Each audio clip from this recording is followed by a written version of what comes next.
Bom, gente, então vamos dar começo à nossa reunião do grupo de pesquisa, na discussão de um texto, do texto do professor Mick Dunford e Bing Chi, não sei se pronuncia bem, Mariana, Bing Chi. Eu estou com a Duolingo ainda, estou tendo tempo para o chinês com o professor, já vai dar. Tá enrolando, né? Isso que eu estou sabendo.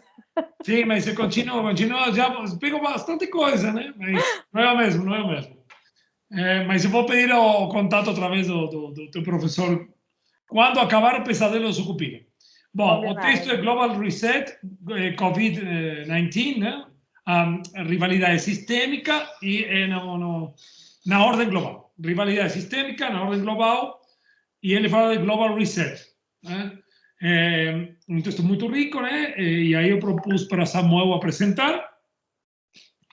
E sem mais delongas, eu passo a palavra para Samuel, nessa nossa primeira reunião do ano, a primeira reunião virtual, que ficará registrada. Eu depois vou colocar no YouTube para que as pessoas possam ter acesso ao nosso debate, né? E possivelmente, o mês que vem, vamos talvez apresentar outro texto. Aí eu peço para o Bruno, eu mesmo, a gente vê, ok? Alguma palavra dos participantes? Para aqueles que não podem assistir, porque sempre encavala ou tem um overlapping aí, uma sobreposição de atividade nessa loucura da pandemia, aulas, tudo junto, vai ficar gravado, ok? Samuel, a palavra é contigo e é um prazer, uma alegria rever outra vez o Luiz, a Mariana, que sofreram do orientador Javier por muito tempo, né? A Mariana estou devendo algumas coisas que eu estou sabendo, mas eu me sinto em dívida, sim, mas ao Sucupira, temos que ficar. O programa tem que subir para nota 6. É uma loucura. Vocês não imaginam o que são as novas planilhas. Escolher produção de aluno. Agora nós temos que escolher em planilha e justificar cada uma. Por isso, eu peço compreensão até maio. Ok?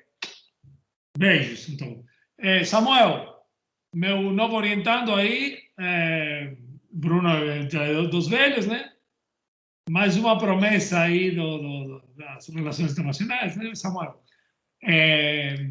Conta aí para a galera a sua apresentação. Satisfação também em ver o meu amigo Alexandre aí também, colega e amigo. Né? Então vamos com a apresentação, vamos lá. Samuel. Pronto, tá certo. Tudo bem, pessoal? Boa tarde. Agradeço primeiramente a oportunidade de estar aqui, né, discutindo esse texto, fazendo esse batismo de fogo aí com o Javier, né? Aqui com o Alexandre, meu orientador do mestrado, queridíssimo ali de uma pessoa. E, bom, vamos lá, né?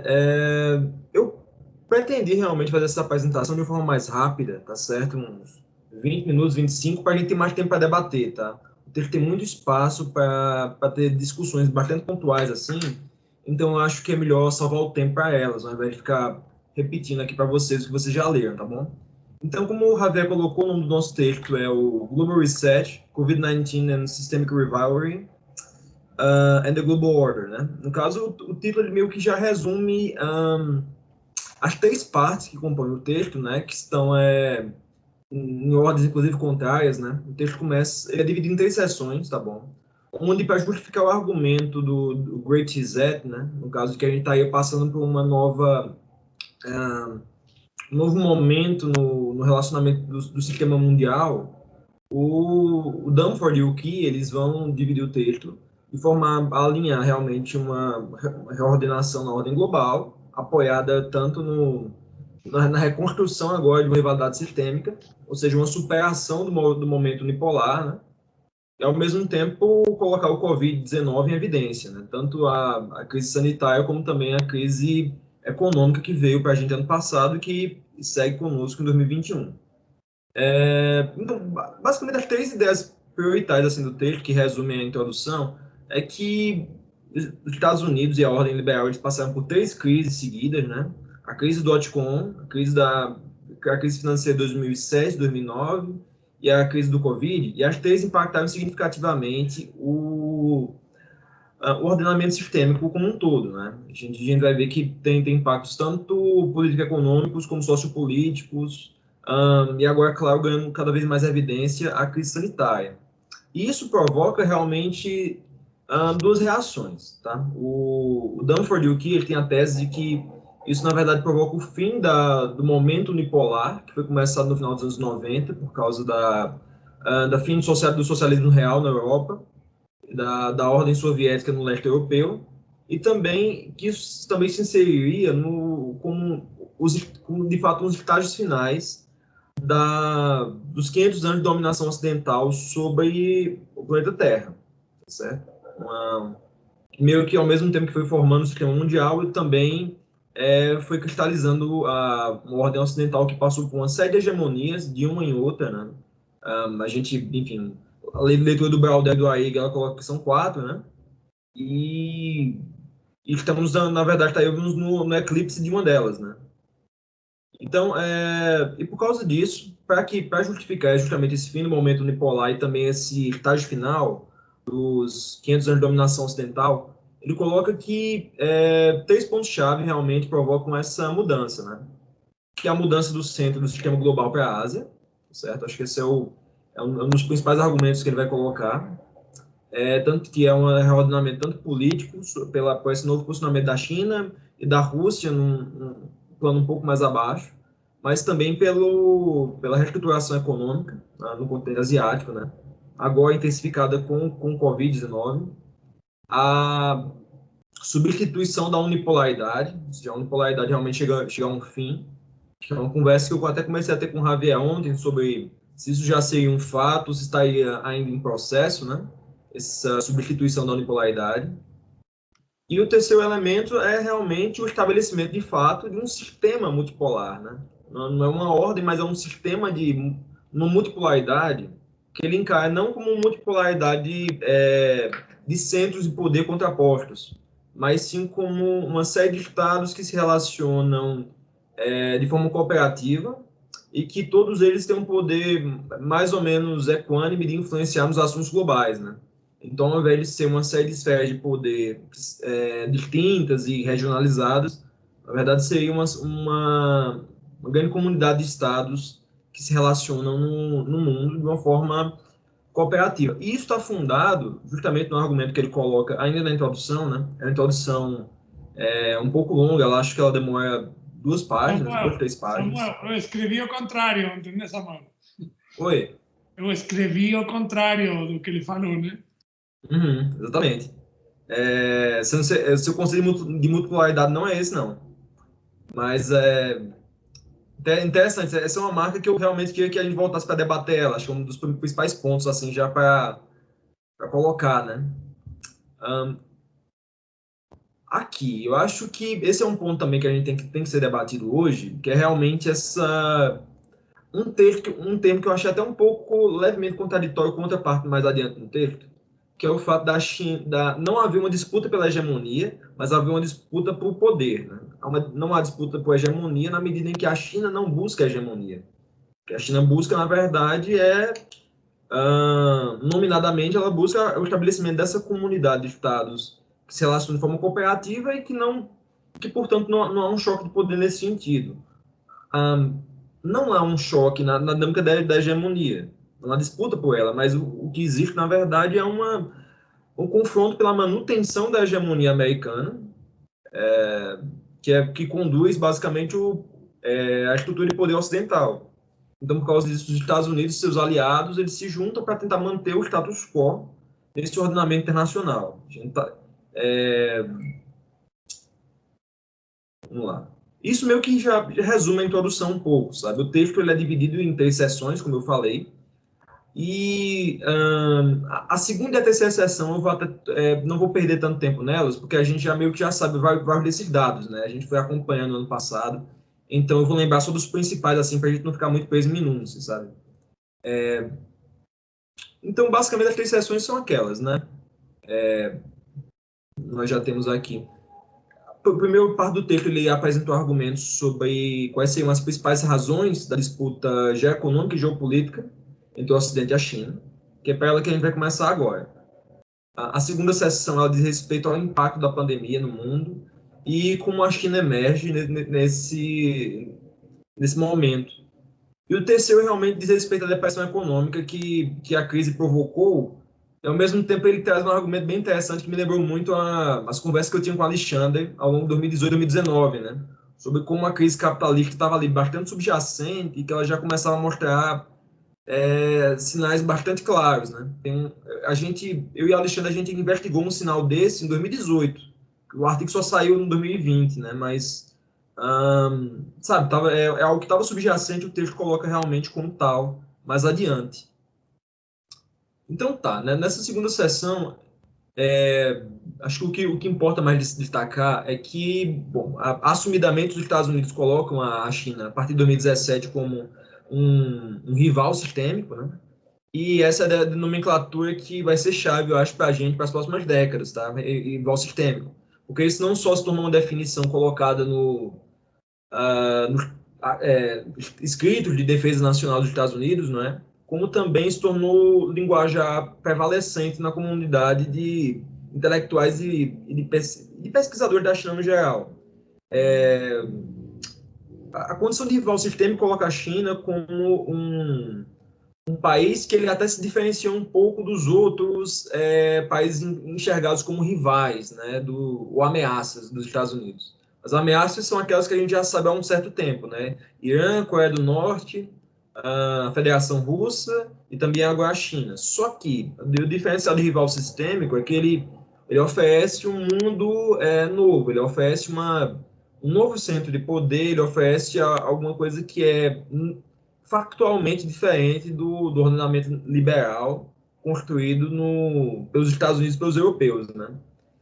E isso, sim, eu acho que é um ponto bastante significativo da gente falar. E aí, para minar essa rivalidade sistêmica, os americanos, eles saem tentando confrontar a China em todos os aspectos, né? A gente tem, desde a questão de Hong Kong e de Xinjiang, inclusive a questão do Tibete, né? Para quem lembra da Olimpíada de 2008, como foi, já pronunciava isso. Mas também a gente vai ter, enfim, um isolamento geoestratégico nos mares, né? No Mar do Leste da China, né? Que é onde fica Taiwan, no Mar do Sul da China, que tem presença ali de uns 6, 7 países-chave na região. Inclusive, Taiwan tem presença lá. Ao mesmo tempo, uma tentativa de angariamento de aliados, né? Eu acho que isso já se tornou patente da administração Biden nesses 3 meses e que há uma tentativa de rearticular todos os aliados americanos de um lado e de outro, tanto os europeus como também todas as principais ex-colônias do Reino Unido, né? Austrália, Nova Zelândia, Canadá, os 5 olhos, na verdade, né? Com os Estados Unidos, Canadá, Reino Unido, Austrália e Nova Zelândia formam essa comunidade de compartilhamento de inteligência e de defesa, que meio que funciona como tem gente discutindo se isso não seria um Estado ampliado americano, né, se ramificando pelos países anglófonos. Então, vocês veem que a China está sendo isolada em todos esses planos, e isso também entra para a esfera econômica, né? Isolamento econômico, acho que todo mundo já lembra do que foi a questão da ZTE em 2018, o isolamento da Huawei. O texto ele é realmente muito bom, ele faz a gente lembrar desse caminho todo de eventos que foi sendo percorrido, e ao mesmo tempo ele não peca pelo excesso de detalhe também, mas ele não deixa de colocá-los. É muito bom mesmo, nesse sentido, o texto. É realmente um parabéns muito grande que eu deixo para o texto, tá bom? Ao mesmo tempo, o texto coloca que, se por um lado o relacionamento com os Estados Unidos da China não está bacana, né, também não se encontra um relacionamento com os europeus, né? Os europeus, eles passam sim a ver a China num novo patamar, que é o de rival sistêmico também, e é um rival sistêmico na medida em que a China ela se opõe aos valores que fundam a comunidade dos Estados europeus, né? O que seria a União Europeia e o que seria a Europa enquanto ideia de Europa, né? Que é algo até bastante significativo isso. Vejam que um detalhe bem assim, que não está no texto, mas é um detalhe meu. Quando a gente coloca para olhar na nova Rota da Seda, o que é visto pelo Banco Asiático de Investimentos e Infraestrutura como região de atuação Ásia-Pacífico, o Chipre, um país europeu, ele é colocado como Ásia. Um país europeu, um país da União Europeia, um país bem no meio do Mediterrâneo. Então, vocês veem que existem essas tentativas marginais de reconstrução do que seria o território europeu, de certa forma, né? E, ao mesmo tempo, os americanos também não estão numa posição muito favorável com os europeus, né? sobretudo na questão econômica, sinceramente, né? Todo mundo consegue lembrar de uma série de coisas bastante mesquinhas que os Estados Unidos fizeram, sequestrando máscaras, equipamentos hospitalares, isso tudo mais ou menos em março ou abril de 2020. E, ao mesmo tempo, uma série de restrições econômicas que a administração Trump colocou mais tarde naquele ano, né? Isso também não está no texto, mas isso é porque é mais adiante do que quando ele foi colocado para submissão. Ao mesmo tempo, a China ela tenta colocar que, ainda que se tenha esse tipo de divergência, multilateral, bilateral, com os dois lados, ainda assim pode-se perseguir, sim, iniciativa de cooperação entre ambos os grupos, não é? E isso é bastante patente nas falas de todos os chefes de Estado da China, né? Enfim, tanto você percebe isso no Xi Jinping, percebe isso mais tarde no mesmo texto aqui no Li Keqiang. Nessa parte, no começo do texto, você percebe isso numa fala do Wang Yi, que é o ministro das Relações Exteriores da China. Então, isso é discurso de Estado. É patente isso do que se deve... Isso, na verdade, uma tentativa de desafogar um pouco essa tensão, né? Fica bem visível. Avançando aqui um pouco, ele coloca que a ascensão da China, ela é, na verdade, fundada realmente na exploração da sua condição de país que se desenvolve tardiamente, né? E aí utilizando todo aquele aparato industrial, o desenvolvimento tecnológico que foi feito por outras potências antes, e aí, portanto, não precisa se gastar tanto com a fronteira tecnológica. Essa é aquela teoria do catch-up, né? Do Veblen. E, ao mesmo tempo, isso se dá também de uma forma contextual naquele momento da globalização, né? Todo mundo sabe que a estrutura de poder internacional ela se estruturou naquele momento para deixar a China entrar no sistema capitalista, porque ao mesmo tempo que fornecia um novo espaço para acumulação, fornecia pessoas para, enfim, possibilitar o barateamento dos custos de produção, também ajudava no isolamento da União Soviética, colocar a China como um possível adversário da União Soviética, né?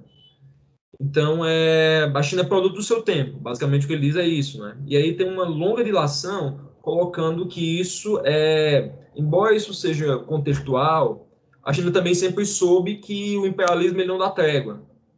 Na medida em que o imperialismo não dá trégua, é sempre necessário se preparar para os desígnios que podem acontecer, né? Então, essa é uma coisa bastante patente. Eu, inclusive, eu acho que o texto, ele enfim, é um negócio que eu acho que é bacana colocar, porque isso envolve entra num debate sobre o que seria imperialismo, tá bom? Porque, assim, na minha visão de imperialismo, a China realmente sofre imperialismo bem antes da Revolução. Ela sofreria imperialismo também, independentemente da Revolução ou não, na medida em que ela está aí inserida no capitalismo global e também na medida em que ela seria forçada a sofrer a violência imperialista como ela já sofria antes, tanto da parte do Japão, como dos Estados Unidos, como da Inglaterra. O imperialismo é um negócio muito mais antigo do que o confronto ideológico e geopolítico da Guerra Fria. Então, ele também aborda o fato da China não buscar a liderança global. E aqui, esse é um ponto que eu queria realmente colocar para debate depois, tá certo, pessoal? Acho que é um segundo ou terceiro ponto assim, que eu acho que merece uma nota. Ele coloca que a China não busca a liderança global, mas a liderança global é a mesma coisa de hegemonia? Esse é um questionamento que realmente a gente tem que puxar mais tarde. Porque liderança global realmente pode ser uma liderança em qualquer aspecto, pode ser uma liderança econômica, política no sentido regional, pode ser uma liderança no sentido de propor novas estruturas de organização internacional, mas isso não necessariamente quer dizer hegemonia, porque isso não necessita necessariamente a questão do domínio.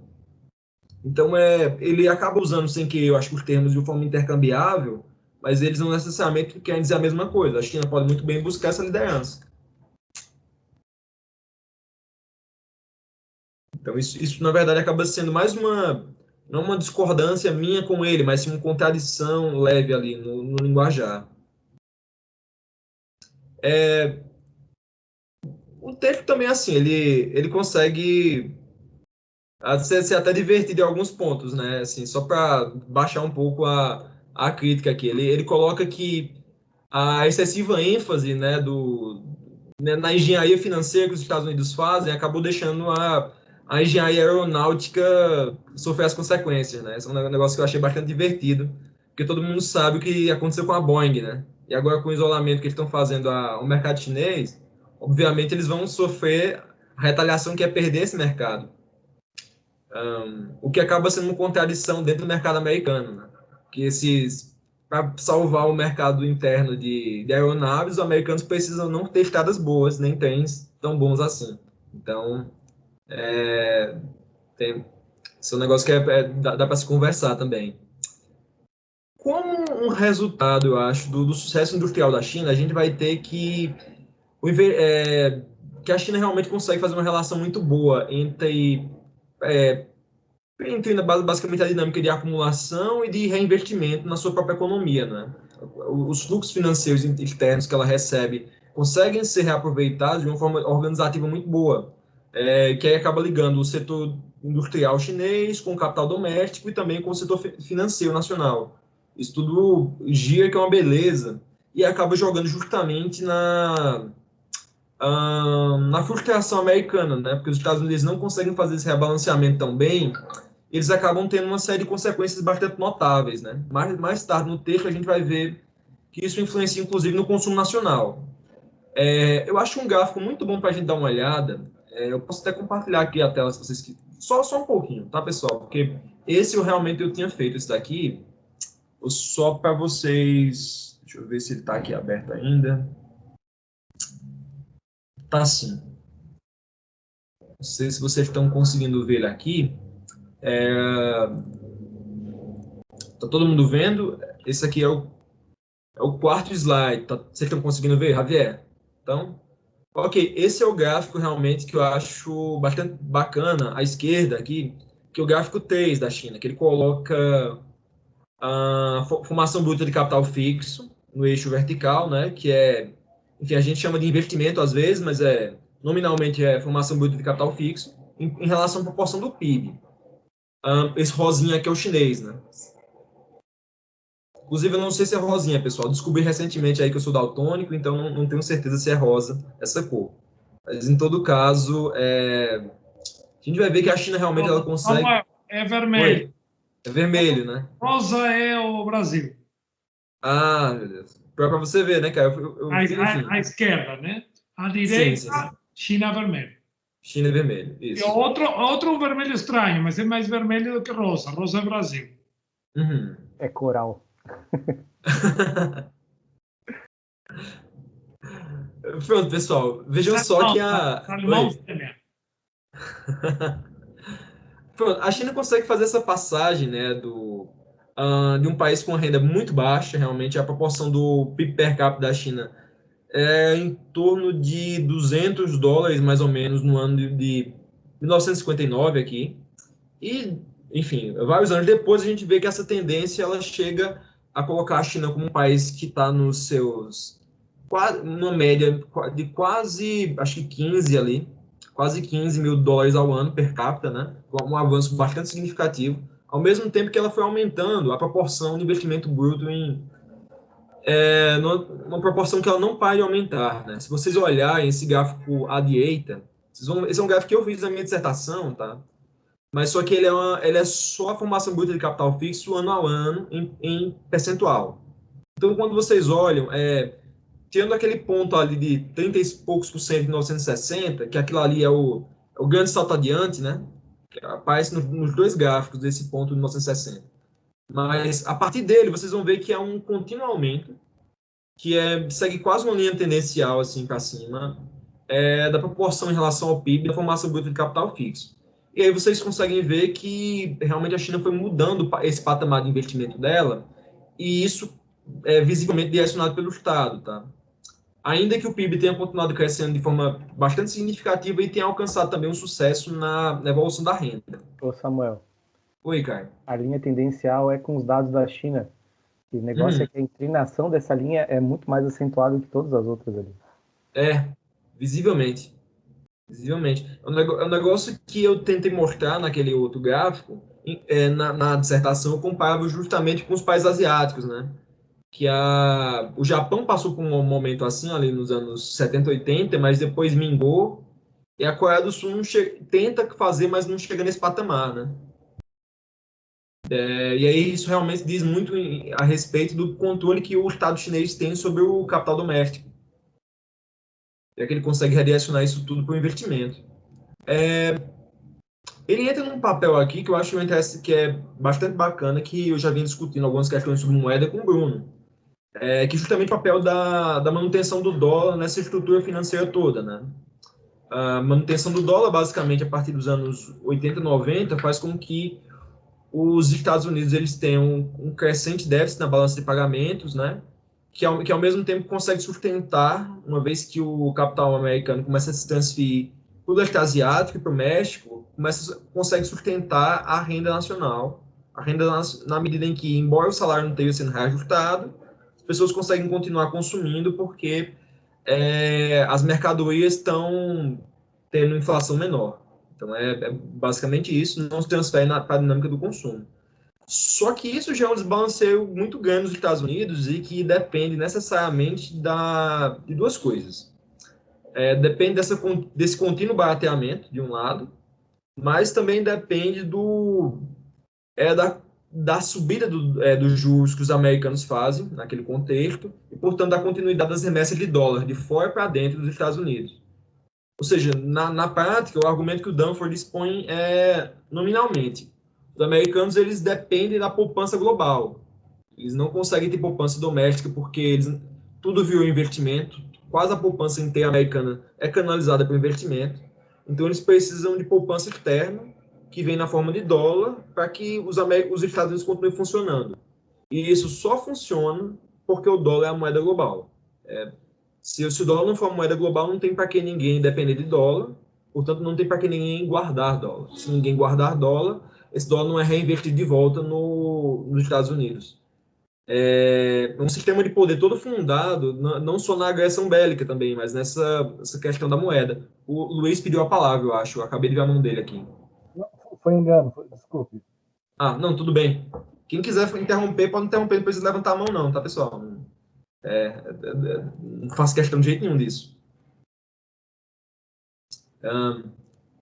Eu acho que já dá para a gente encerrar esse ponto um pouco e eu não sei o que vocês preferem, se eu continuo apresentando ou se a gente abre para debate já para o pessoal falar um pouco mais. O que vocês acham? Acho que apresenta, né? Apresenta o que tu achou de mais interessante, depois a gente vai trocando ideia, não sei o que vocês acham. Pronto, tranquilo.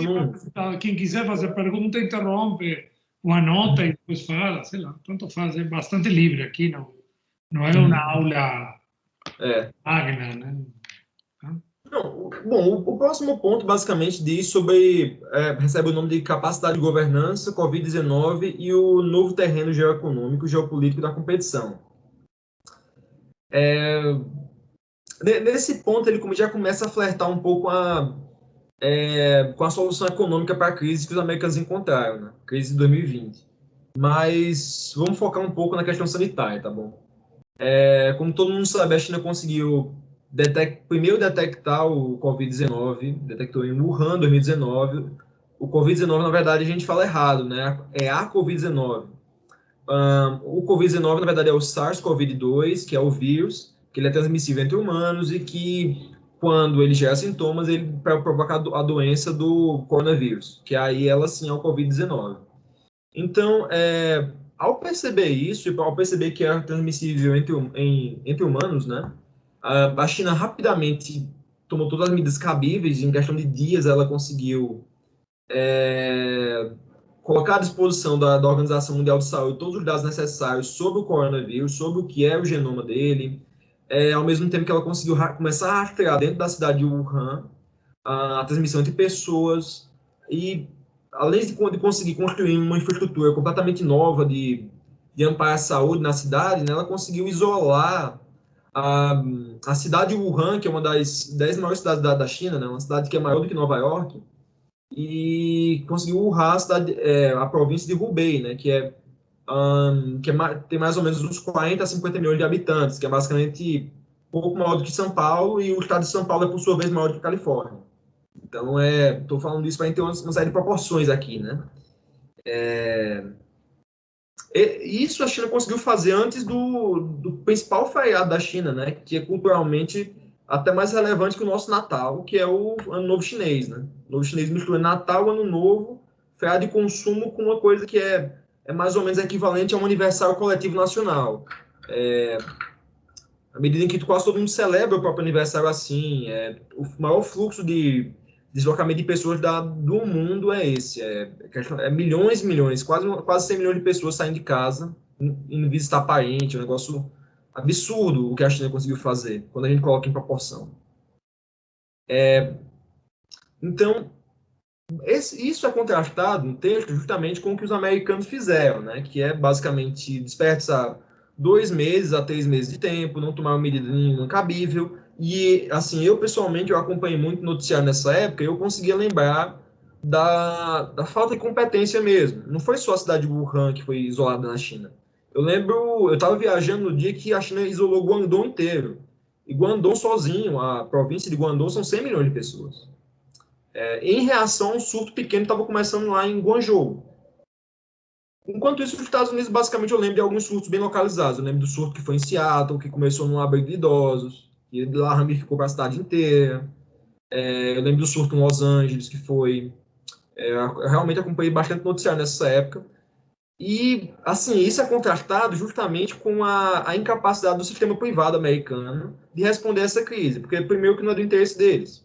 E, segundo, que, na prática, os americanos ainda passando por isso, eles são um país que, enquanto pessoas, eles gastam muito mais do que qualquer outro equivalente em gasto pessoal com saúde, né? Um gasto que chega a, per capita, cerca de 9.900 ao ano, né?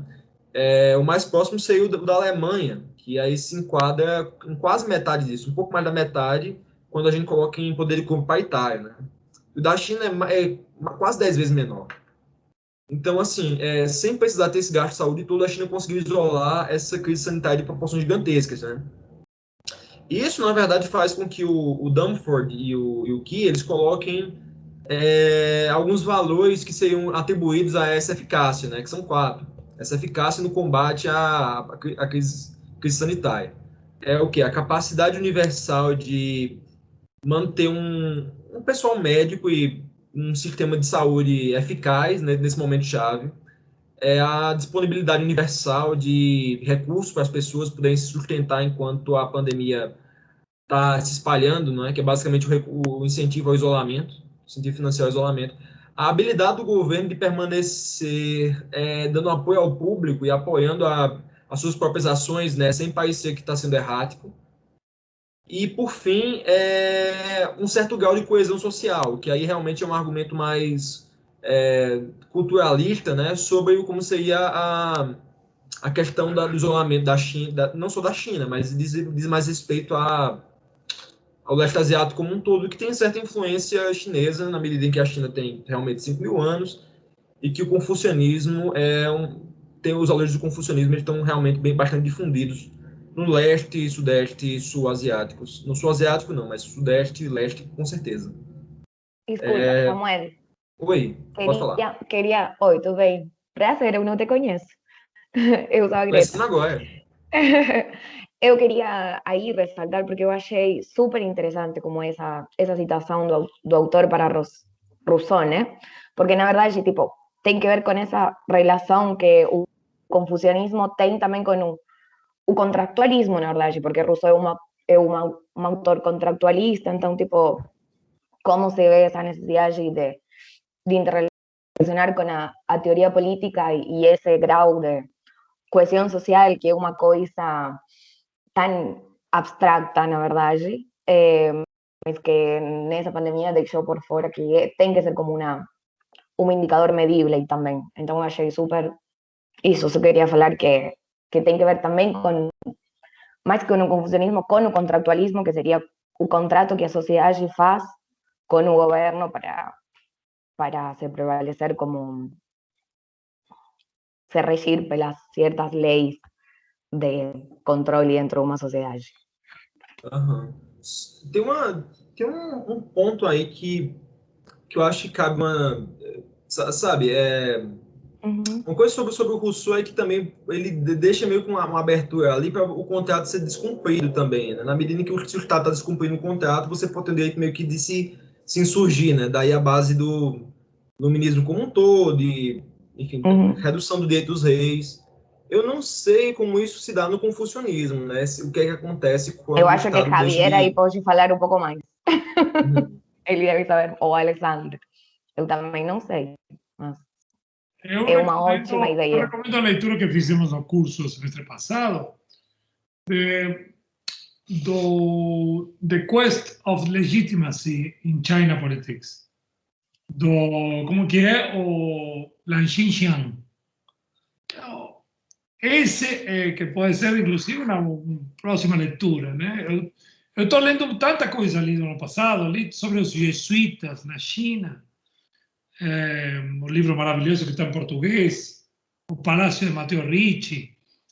Esse livro merece... tem uma entrevista feita pela Fundação FHC, que deve ser a única interessante que tem ali, mas tudo bom. Esse cara foi da primeira turma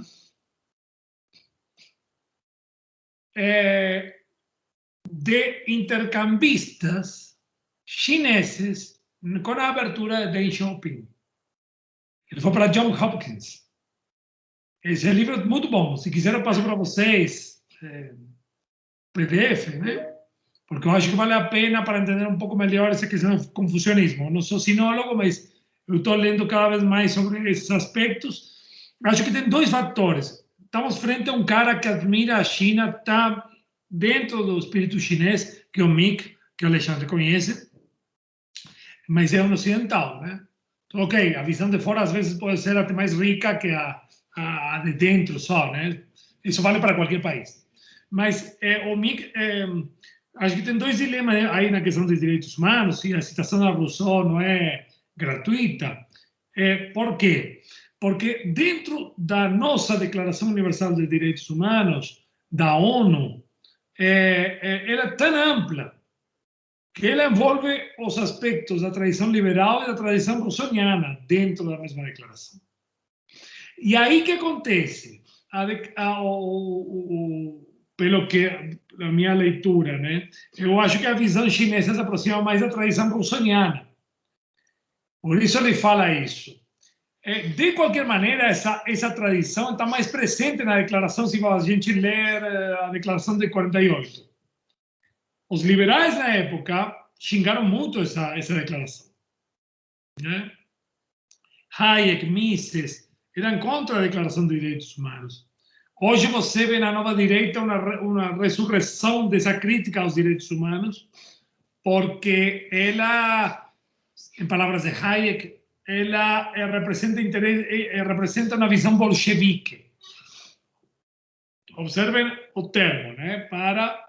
Logicamente que o rival de Hayek era, no Ocidente, era o keynesianismo, o New Deal e tudo isso, né? O welfare state. Mas não é gratuito o que fala esse pessoal de extremo. Não é gratuito porque, em parte, tem razão. Em parte, essa declaração substantiva de direitos humanos está presente na Constituição da União Soviética na década de 20. Tá? Os regimes vão por outro lado. Você pode ter algo escrito e ok. Mas, em grande medida, isso é trazido e reformulado pelos chineses.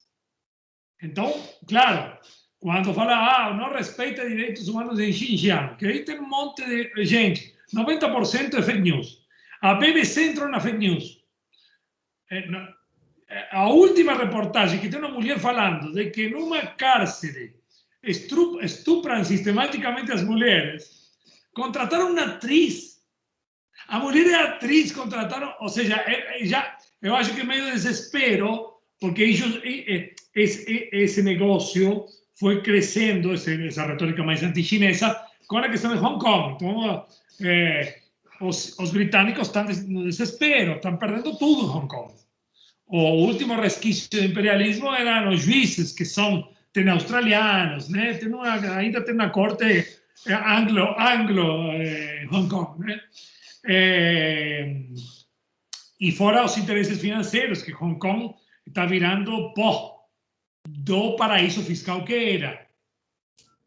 Tá? Não significa que não, Hong Kong não tem fortaleza e tenha, mas tem que focar na produção, que essa é a proposta chinesa, né? Que siga os passos de Shenzhen. Tá? Mas, de qualquer maneira, aí tem o dilema do Ocidente em relação à interpretação de direitos humanos, como, bom, que está na declaração como que se chama, de liberdade de expressão, de imprensa e de expressão, né?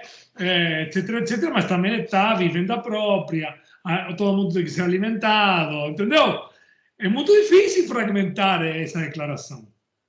Então, os chineses, quando falam que defendem direitos humanos, em alguma medida, os substantivos tem um elemento para observar isso. Se você fala liberdade de expressão, e aí muda tudo. Embora há uma maior flexibilização controlada, partido único, gente. Tem outros partidos, ok? Não, é bem complexo, mas não são opositores, não podem ser opositores, tem que ser colaboradores, em termos hoje da neoliberal, né? Colaborador. Mas então eu acho que não é à toa a citação do Rousseau nesse sentido, né? Eu interpretei nesse sentido, não sei se mais confucionista. A questão do confucionismo da legitimidade, para terminar minha fala, tem muito a ver com duas tradições da legitimidade. Que eu depois tenho uma hipótese da desintegração de Westfália. A do sangue, do Estado Nacional Moderno, o Estado Ocidental, e a Mariana sabe muito bem disso, tudo embaixo do céu, o mandato do céu, que não tem nada a ver com a religião. Então, se eu, como dinastia, ou como representante da minha dinastia, eu forneço para a minha população prosperidade e segurança. Senão, o mandato meu acaba e a minha legitimidade acaba. Por essa razão que várias dinastias chinesas poderosíssimas, que duraram muito, não eram chinesas. E a população aceitava. No Ocidente, a tradição vai por outro lado. A tradição vai pelo sangue. E depois vem a reviravolta democrática, a Revolução Francesa e a Revolução Russa, em que o povo tem que ter duas tradições ocidentais diferentes, o mandato do povo, né, a democracia ocidental, né? Mas, em alguma medida, as monarquias perduram na Europa como fundamento do Estado, não do governo. Do Estado, a maioria. Suécia, Noruega, Dinamarca, Grã-Bretanha, os welfare states têm monarquia como fundamento do Estado e da religião. E é outro ponto fundamental. Religião é fundamental na Europa. Westfália se fez o mito da nossa área. Westfália é antes de Cristo e depois de Cristo, né? É uma guerra religiosa. Por isso que a questão religiosa é tão complicada no Ocidente. E por isso é usada pelos Estados Unidos. Que, embora se fala laico, é um país protestante e de alinhamentos protestantes e continuará sendo. Embora tenha um presidente católico agora, os fundamentos são cristãos fortíssimos e não vai sair desse rumo. Com toda a visão profética, terra prometida, e o imperialismo encabala nisso, em impor os valores que são os de cruzada cristiana e cristã. Então, isso é fundamental. O muçulmano é um problema para o Estado, seja laico francês, é um problema. Na China nunca foi. Nunca. O budismo não foi. Eles entravam e eram permitidos, e enriquecia a cultura chinesa. Os muçulmanos de várias etnias, Hui, eram chamados de muçulmanos, né? Depois tem uma etnia Hui. O Xinjiang não é problema muçulmano. O problema é quando China apoiou os Estados Unidos na guerra ao terror e entraram os grupos terroristas por Paquistão e colocaram células, porque já estamos falando de outra coisa, né? Então, eu acho que tem duas tradições aí. Eu me estendi mais, o Alexandre quer falar, mas eu acho que por aí mais do que tudo. E o confucionismo forma parte do espírito chinês, que não é religioso, e uma ética, né? E é uma ética que sempre volta frente ao desafio que se coloca, nesse caso, o Partido Comunista, com Xi Jinping e a nova turma aí que assumiu em 2012. Um dos problemas do partido era a corrupção, que foi usada politicamente, mas um dos problemas é isso, a questão ecológica também, né? E a questão da desigualdade, porque são os fundamentos do mandato seu. Se a dinastia, e eu vejo o Partido Comunista como uma espécie de dinastia, não enfrentar esse problema histórico, ele vai ter problemas. Tá? De acordo à ideia de legitimidade chinesa, aí podemos ler lá em Xinjiang. Para o Ocidente é outro. Se a democracia não dá conta do extremismo, do nazismo, como numa época hoje com as novas direitas, vai ter problemas. Se não cria desenvolvimento nos Estados Unidos, essa pseudo-democracia, oligarquia americana, vai ter problemas. Vimos agora com Trump. A partir dos critérios de legitimidade. Me estendi demais. Alexandre, desculpa aí. Não, sem problema. Bom, antes de começar a falar, só mandar um abraço a todo mundo, né? Greta, Mariana, Fernanda, muita gente que eu não vejo há muito tempo, Bruno. Olha só, eu tento acompanhar um pouco na leitura, na visão do texto. Assim, o Mickey é uma figura sensacional, né? Porque ele é um irlandês, mas ele é apaixonado com a China. A China, para ele, é o melhor lugar do mundo. Ele fala isso pra gente, assim, né? A gente senta e conversa com ele e fala assim, não tem lugar melhor no mundo do que a China. E, assim, para mim ele é genial, porque ele aprendeu a falar mandarim em coisa de 2 anos usando celular, né? Então, uma pessoa que consegue fazer um negócio desse, para mim, ele já é fora do normal. Eu já não tenho mais capacidade para poder discutir, não tenho nem roupa para poder andar com ele. Apesar de ter andado.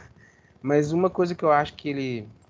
eu tendo a acompanhar um pouco a fala da Greta, porque ele não ia trazer o Rousseau para um texto desse, que inicialmente não teria necessidade de apresentar o Rousseau como uma referência, se ele não tivesse um senso muito pesado de entender o que significa determinados compromissos para o Partido Comunista Chinês.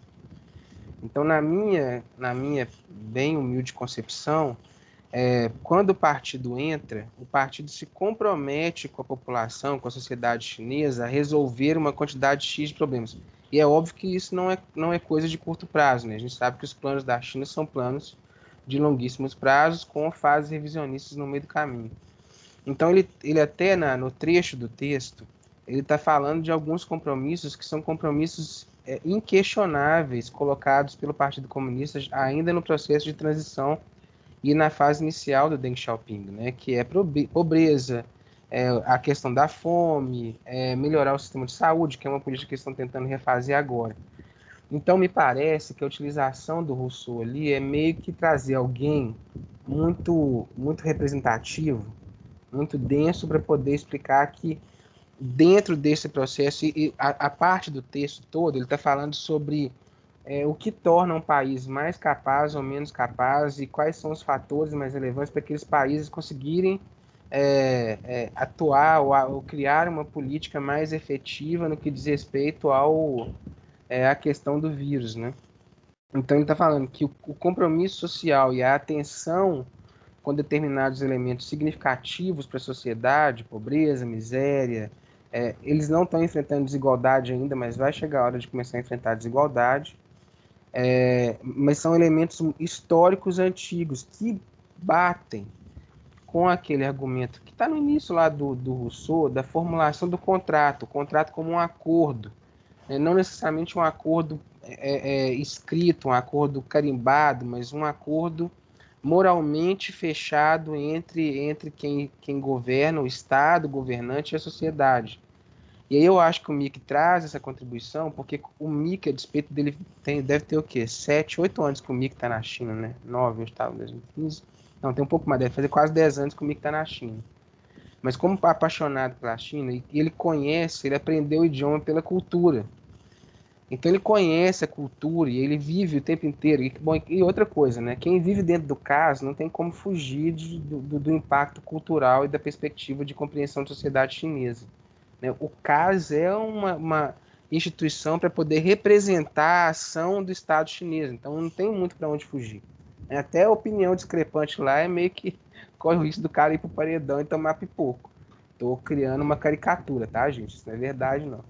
Mas então, assim, para uma pessoa que conhece bem a cultura, tá numa cidade que tem uma fundamentação cultural, um impacto muito pesado da cultura nas decisões políticas, me parece que ele está fazendo menção a esse contrato do Estado chinês com determinadas temáticas que são muito relevantes, e isto para ele é entendido como força, como instrumental dos chineses para poder conseguir debelar situações de maneira mais eficiente do que outros estados. E aí eu vou dar um exemplo muito simples, né? Eu estava conversando agora com uma amiga francesa e ela estava assim: olha, Alexandre, o negócio é muito simples. Aqui na França, se você falar com o povo que não pode sair, a primeira coisa que eles vão fazer é sair. Porque não pode falar que não pode. É mais fácil falar assim: você pode sair, mas vai morrer, e aí o cara evita de sair porque ele não quer morrer, do que você usar uma política de falar com ele que não pode sair. Oi, Fernando. Não, é porque você mencionou, né? Fala na França que não pode sair, o pessoal vai fazer greve. Todo mundo vai sair. A primeira coisa que eles vão fazer é o sentido contrário. Mas na China, se você chegar para uma sociedade, para uma comunidade, uma cidade chinesa, e falar que ele não pode sair porque aquilo é relevante para a sociedade, a taxa de adesão disso é 99%. Vai ter um desobediente, ou então ele é surdo, ou então ele não tem noção, ele não tem medo do perigo. Ah, mas, Alexandre, mas também porque o vírus foi colocado como um inimigo a ser combatido. Né? Não, mais que isso, Ravi, é coletividade. Não, o inimigo a ser combatido nesse sentido. É o inimigo que temos que combater, e o voluntário, foram miles de voluntários, são heróis de guerra. Sim, eu estou salientando esse aspecto para concordar com você e não para discordar. Claro. Porque na França é igual que na Argentina. Lamentavelmente é assim. Né? Não, mas assim, o que eu estou fazendo uma comparação esdrúxula, mas que ela tem sentido. É assim, os ocidentais, eles não aceitam a concepção de coletividade desde que ela seja colocada de uma forma de qualquer tipo de exclusão ou redução. Enquanto os orientais, e eu não estou dizendo qual é melhor ou pior, tá? Isso fica a cargo de quem estiver fazendo a análise. Os orientais têm um senso coletivo muito maior, até mesmo para morrer. Fala assim, vai morrer todo mundo, porque tem que morrer todo mundo. E o pessoal fala assim, ok, tá combinado isso, é isso que todo mundo vai fazer, vai. Você vai fazer, vai. Enfim. E a gente não. Com a perspectiva ocidental, a gente não tem uma perspectiva de coletividade. Alexandre, podemos estender isso, mas eu tenho uma... Não, vou parar, eu estava só terminando. Eu sei que me tem Não, estou concordando, mas discordando com outros exemplos.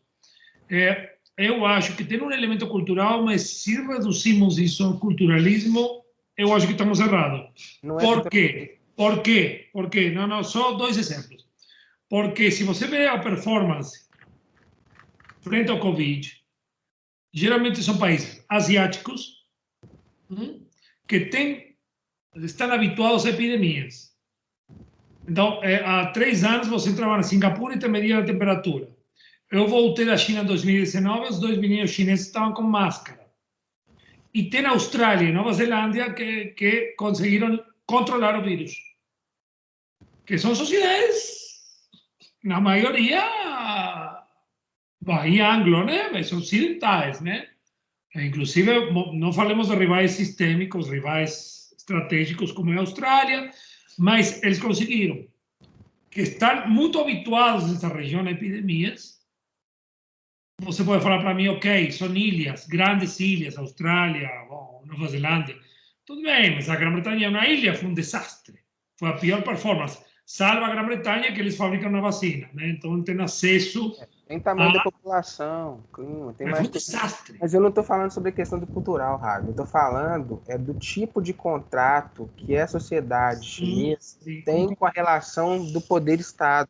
Sim. Então, eles não têm essa percepção de assim, por exemplo, o exemplo que eu dei da França é para poder mostrar o extremo. Fala que tem que fazer uma coisa, eles desobedecem conscientemente para poder fazer o extremo oposto, para não falar que foi tolhido de alguma coisa. E no caso da China, ninguém está se sentindo tolhido em termos de liberdade, porque eles não têm essa concepção de ser... O contrato deles são com problemas muito mais significativos e mais concretos do que aquela ideia. Está livre ou não está livre? Ele está preocupado se ele vai comer. Ele está preocupado é o trabalho, é a geração de renda, é o compromisso que ele firmou lá atrás. Então é por isso que eu acho que ele trouxe o contrato, porque ele conhece esse cenário e ele conseguiu identificar nos casos de tratamento e combate ao vírus, é possível a gente conseguir identificar um eixo comum para países que têm esse alcance. E o quarto item dele é um desses, é um compromisso, que é o contrato que a Greta levantou, é o compromisso com um objetivo, que pode ser miséria, pode ser pobreza, pode ser fome, pode ser o que for. Agora, o compromisso é esse, né? E eles encaixam no compromisso. Mas era isso que eu queria falar. Sim. Seguimos. Samuel, alguém levantou? Eu acho que Mariana queria falar. Mariana. Não, o que eu queria falar era, enfim, eu estava muito na linha do Alexandre. É exatamente essa bola que a Greta levantou, e eu acho que, apesar de você vai brigar comigo, eu sei, mas enfim, a gente não pode desconsiderar de forma alguma isso. A questão do controle da pandemia na China, ela está diretamente ligada a essa questão cultural, a questão do coletivo, que é muito diferente da visão ocidental do individual, que foi isso que o Alexandre colocou, né? E esse exemplo que ele colocou, eu acho que foi fantástico, porque é isso mesmo, e é na França, e é aqui o que for. Eu vou fazer o que eu bem entender e pronto. O chinês, quando dizem para ele, se você sair de casa, você vai contaminar a sua cidade, a cidade está acima do indivíduo. Ele não vai sair de casa sob hipótese alguma. Então, o controle da pandemia ele é muito mais eficaz se a gente considerar esse aspecto de coesão social que eles falam no texto, né? Dessa questão cultural que é muito arraigada, e sempre foi. Por exemplo, a gente viu na Revolução Cultural o pessoal queimando panela no quintal, porque para transformar a China numa grande potência mundial, disseram que é para queimar as panelas todas, eles vão lá e queimam, nem questiona, é um ou outro. E um ou outro que é contra isso é contra o governo, é contra a coletividade e tem que mandar bala nele mesmo. Então, essa é uma construção muito diferente da nossa. Então, esse senso do coletivo, ele é fundamental para o controle da pandemia. O meu professor de mandarim, ele estava me dizendo do baixíssimo nível de contaminação da comunidade chinesa na Suíça. Porque uma vez que falaram para os chineses não saiam de casa, acabou. Não saímos de casa. Nós não vamos fazer nada até que qualquer outra ordem seja dada, ao contrário. Então, era só para colocar um pouquinho mais de lenha na fogueira e concordar contigo, Alexandre. Te coloco o contrário. Na Coreia do Sul, que estava indo muito bem, a coisa começa a degringolar pelas comunidades cristãs. Né? 30% da Coreia do Sul são evangélicos. Né? E foi a partir dos evangélicos que começa um movimento anti-quarentena. Muito influenciado, os evangélicos vêm de muito tempo, né? Pois é, e ao mesmo tempo, obviamente, essa questão na China está totalmente ligada a toda a estrutura do confucionismo, né? Então não tem como separar uma coisa da outra. E o que a gente sempre conversou, né, Ravi, assim, é muito difícil, porque a gente está imerso nessa estrutura ocidental de pensamento, mas se a gente continuar analisando a China a partir da estrutura de pensamento ocidental, a gente não chega a lugar nenhum. Nenhum. Não, então, eu vou além. Se você, e isso foi discutido com economistas, sociólogos, se você quiser compreender a China com o arsenal teórico que nós criamos, estamos... Não vou entender nada. Pois é, e é o que você estava falando, assim, quando você falou do Tianxia, todos sob o céu, essa coisa toda, um dos outros pilares que existiram dentro do sistema antigo e dentro dessa questão de volta ou não dessa estrutura de governança é a harmonia.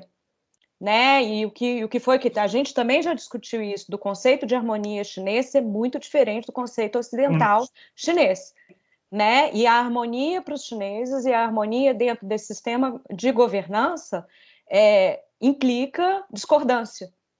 E né? diversidade. E diversidade, né? Então, pois é. Então, enfim, mas isso é uma outra história, a gente para pode... Para nós, a harmonia é todo mundo pensando igual. Todo mundo concordando, tudo muito lindo, aquele céu de brigadeiro e tal, mas enfim, para os chineses não, é exatamente a discussão, o debate, a diferença, né? Então... Sim.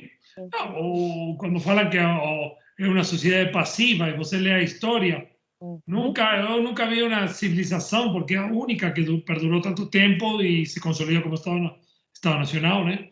Exato. E dentro dessas questões que você falou das mudanças de dinastia, revoltas tá dentro disso populares, até hoje tem.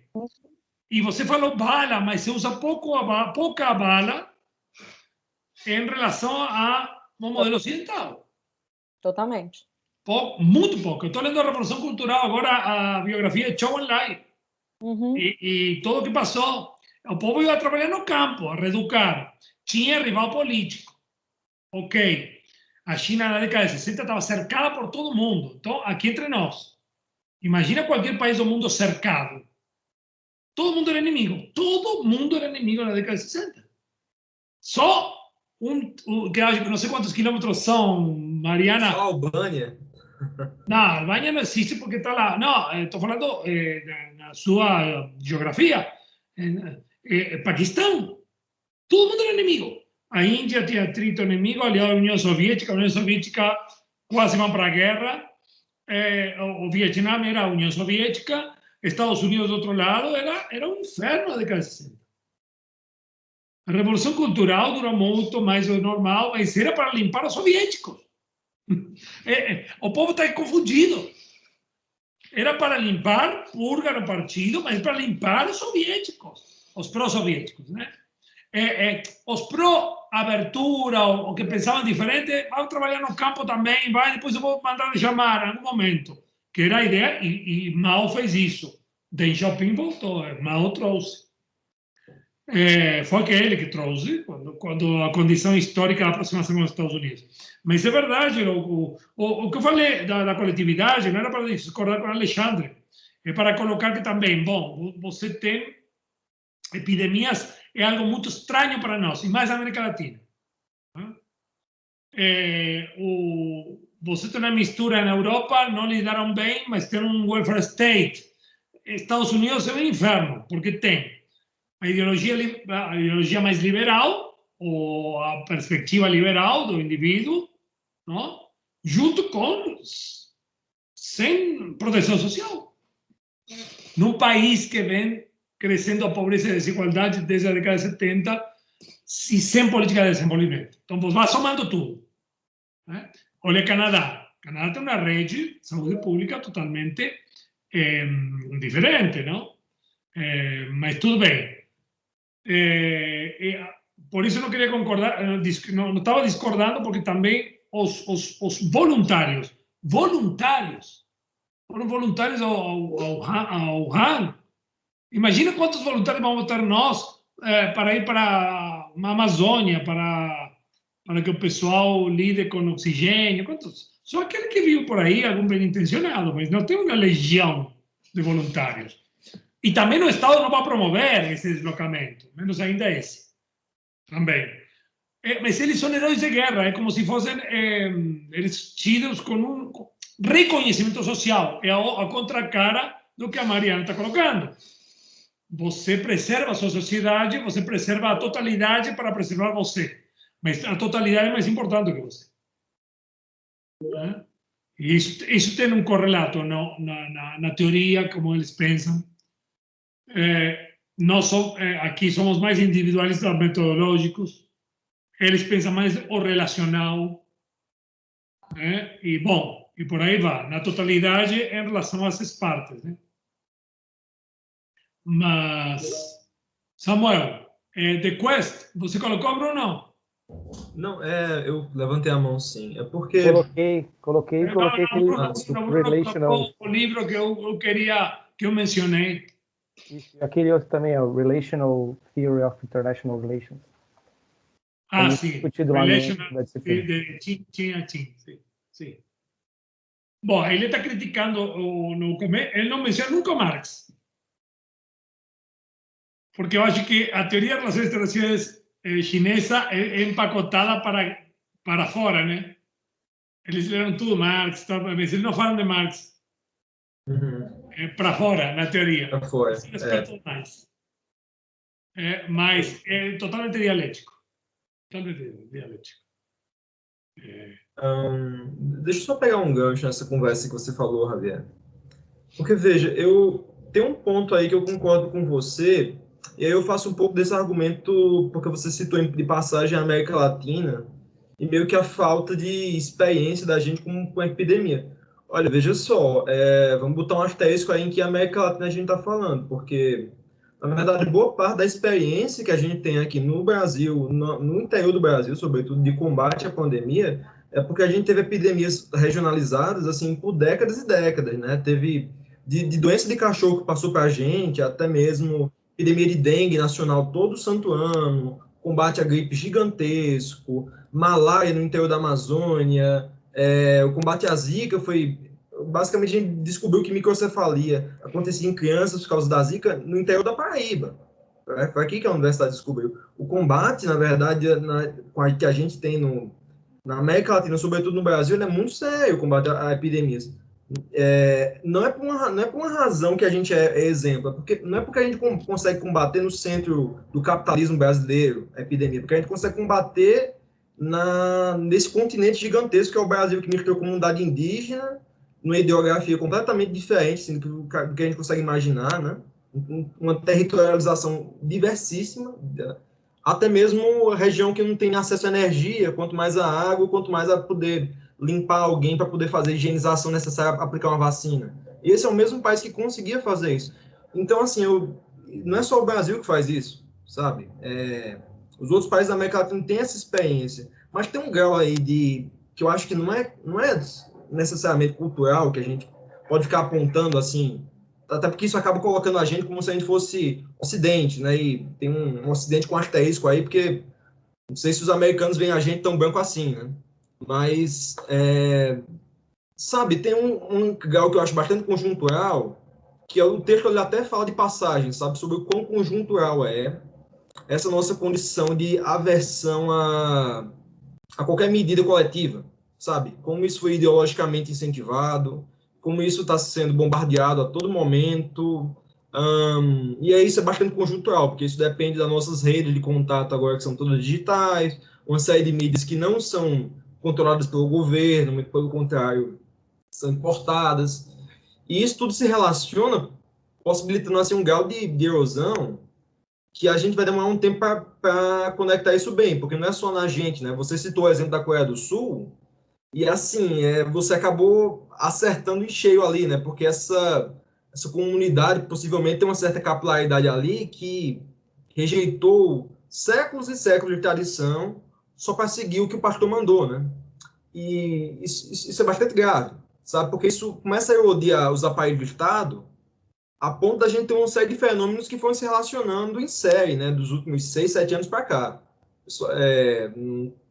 Brexit, eleição de Trump, eleição de Bolsonaro, uma série de populistas aqui na América Latina, assim, populistas, né, que eu também não gosto muito desse termo, mas todo mundo é agrupado nesse guarda-chuva aí, né, não sei nem se existe populista, mas vocês percebem que isso é um pouco mais conjuntural do que parece, né, e isso vai erodindo também países que não necessariamente são dentro do grande guarda-chuva do Ocidente. Vai erodindo países com influências próprias e, sabe, eu acho que o buraco é um pouco mais embaixo. Senão, certamente, a figura é um pouco mais complexa, né? Do que esse relacionamento todo aí. Mas, enfim, eu volto para o texto, pessoal? Sim, vai, sim. Vamos descer o aço aqui, então. Vai para... Pelo menos vamos fechar o texto hoje. Não, vamos fechar logo esse ponto aqui. Eu acho que uma coisa que a gente falou logo no parágrafo seguinte, aí a gente sai um pouco da pandemia e vai mais para o cenário da reação que a China ela proporcionou a outros países, na medida em que ela fez comércio internacional e teve uma relação de ajuda internacional bem bacana. já nos primeiros meses da pandemia, né? O caso da Itália é um caso bastante emblemático, né?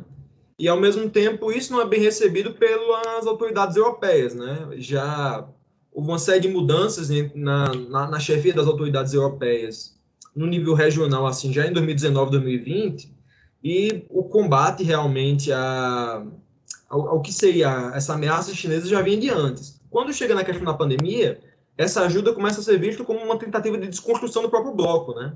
Porque isso entra muito casado com justamente com a entrada da Itália assim, no memória de entendimento com a China, e assim entra na nova rota da seda.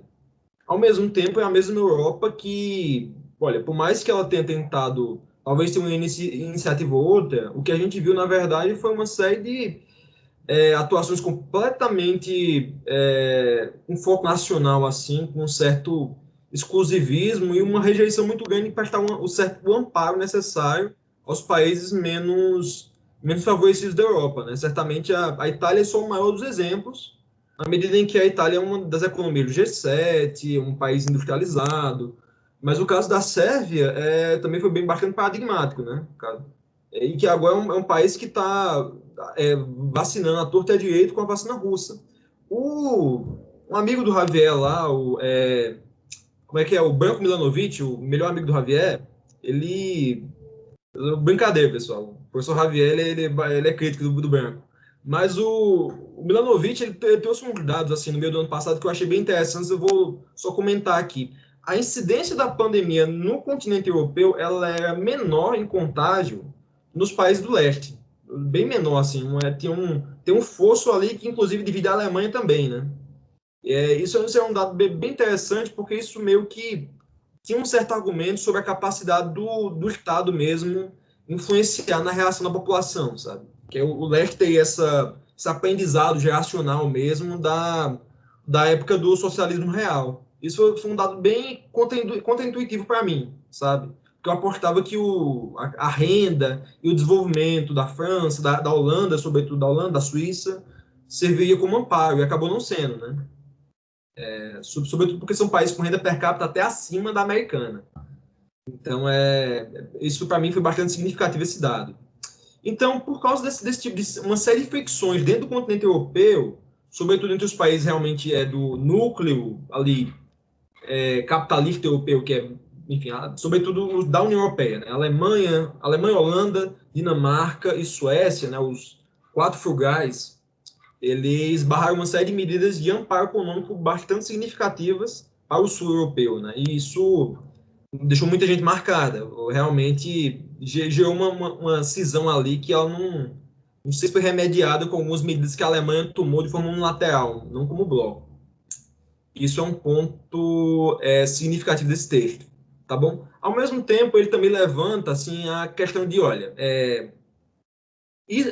ainda que a China tenha tomado essas medidas, elas também, como elas são vistas com um certo receio, é esperado que a China passe a pensar 2 vezes quando ela pretende começar a iniciativa de cooperação com os países europeus ou dos Estados Unidos. É esperado que ela fique com um certo receio, porque ela já tinha um histórico anterior, esse histórico anterior que já remonta até um caso de 2008, que ele fala.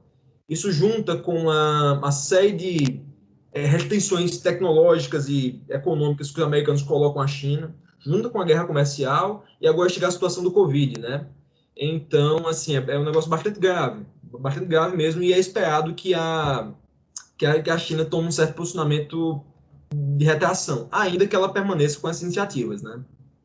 Ao mesmo tempo, isso tudo meio que coloca como patente a capacidade que vai se tornar essencial na medida em que a industrialização nossa do globo chegou nesse nosso estágio, que enfim, o polo produtivo está desterritorializado e os países precisam ficar importando coisas que eles necessitam diariamente, só que por causa da evolução da produção e do toyotismo, não existe estoque. Se não existe estoque e eles precisam ficar importando, então eles têm uma deficiência produtiva ali que ela fica bastante fragilizada no momento de crise.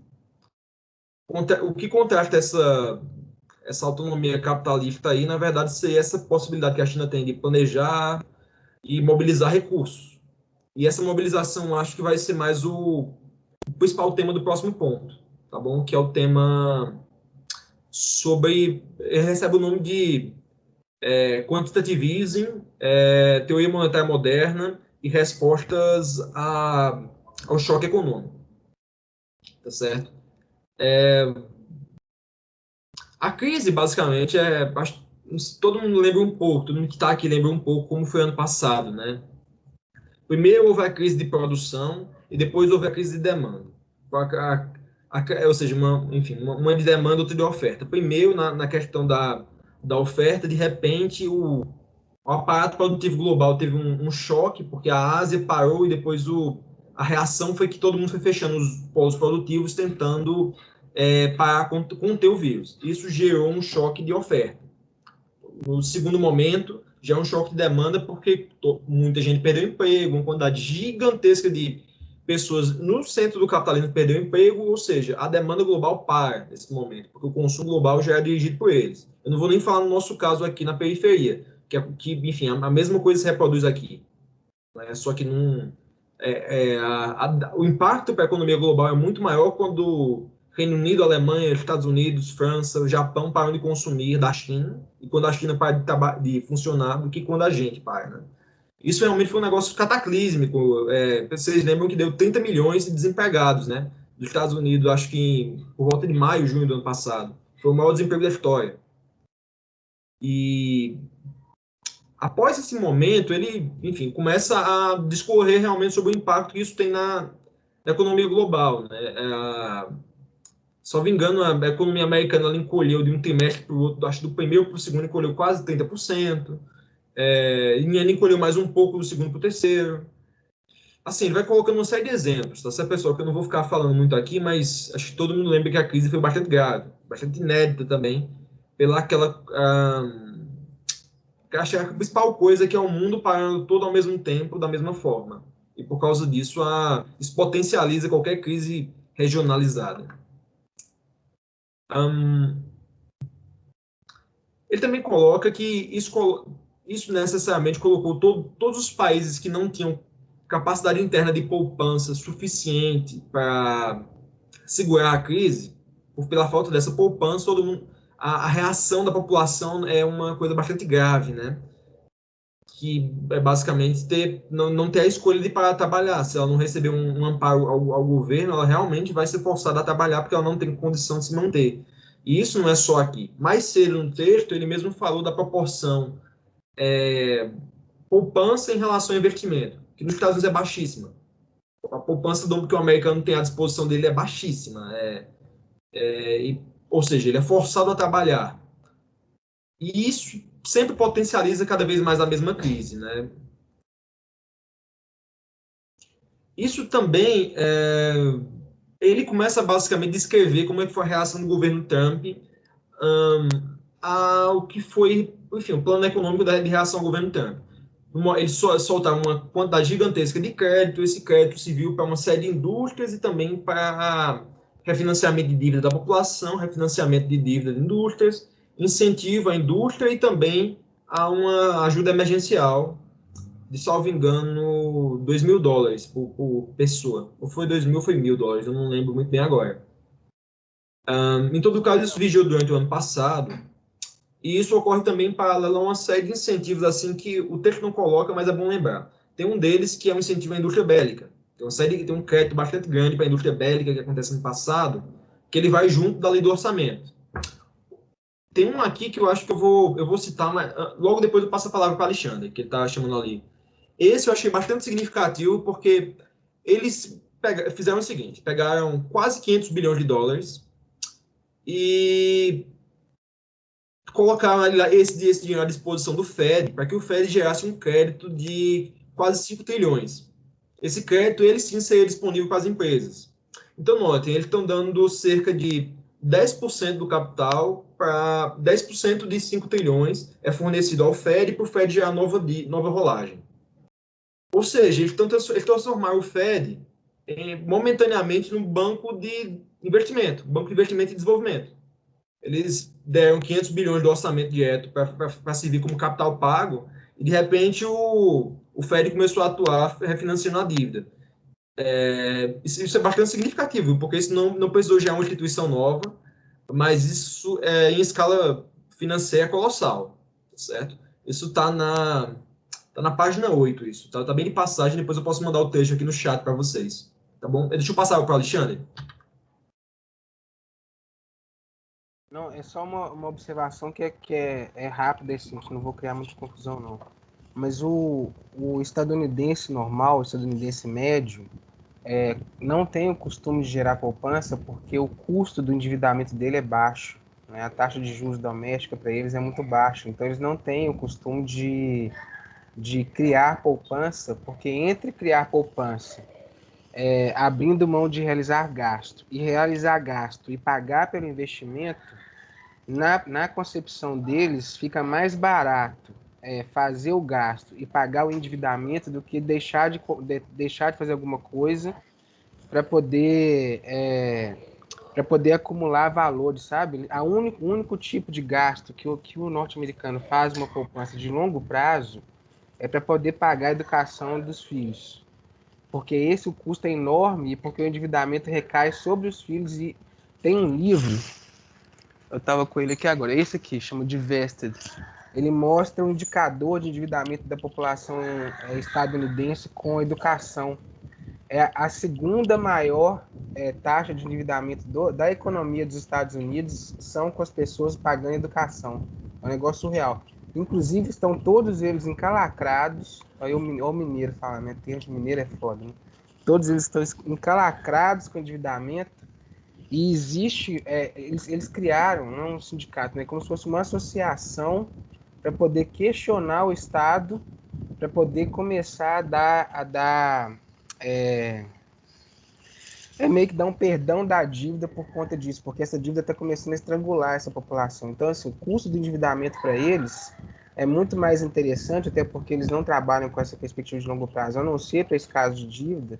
Eles endividam para poder comprar o imóvel, mas eles não fazem poupança para poder comprar o mesmo imóvel. Então, a relação investimento-PIB é uma coisa, investimento, geração de produto é uma coisa, e a outra endividamento é uma coisa e geração de poupança é outra.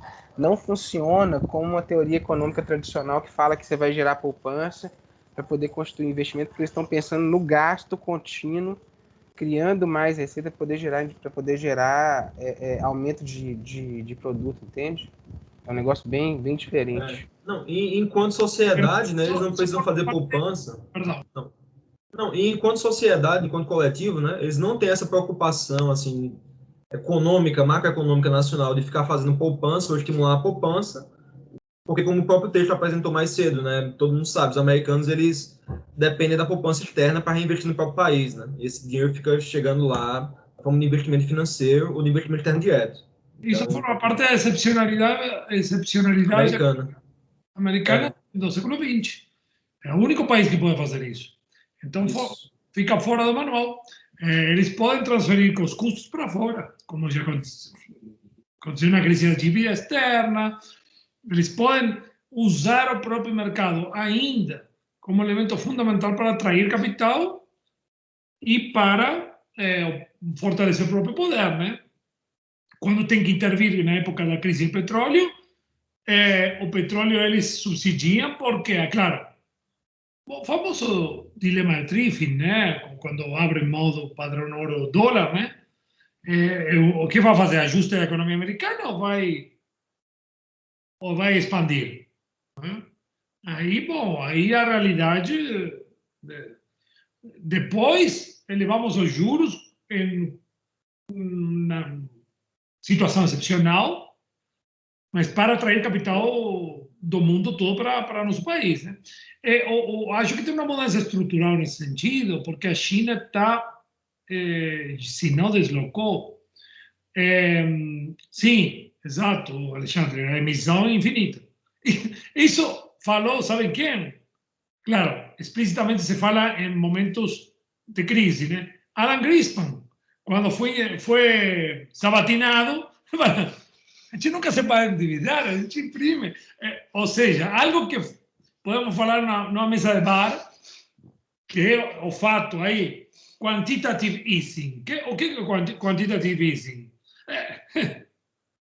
Eu imprimo papel você compra, imprime moeda, pronto. Alguém confia em mim porque eu sou poderoso, tenho um mercado forte e porque forneço segurança para todo mundo.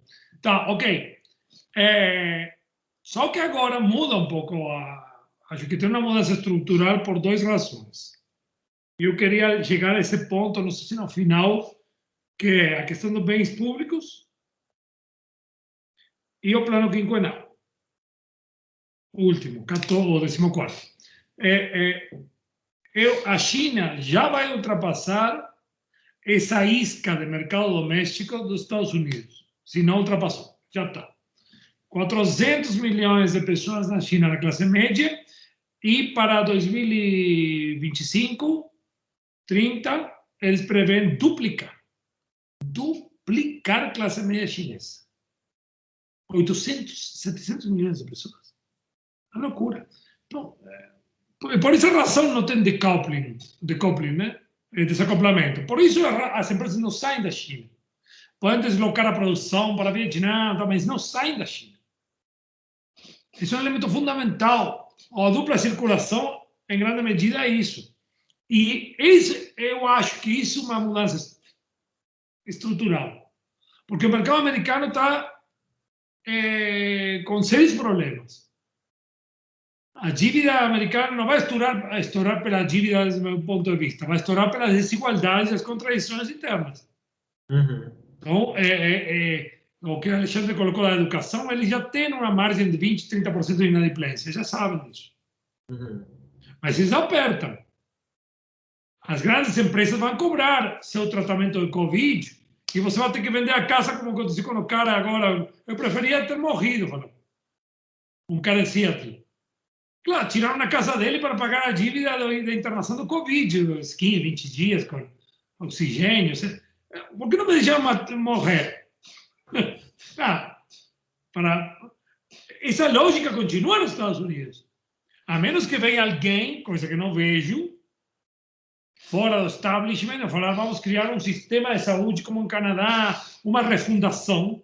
Mas aí você tem que perder o registro e a questão do imperialismo, o imperialismo entre aspas, todo esse aparelho para fora.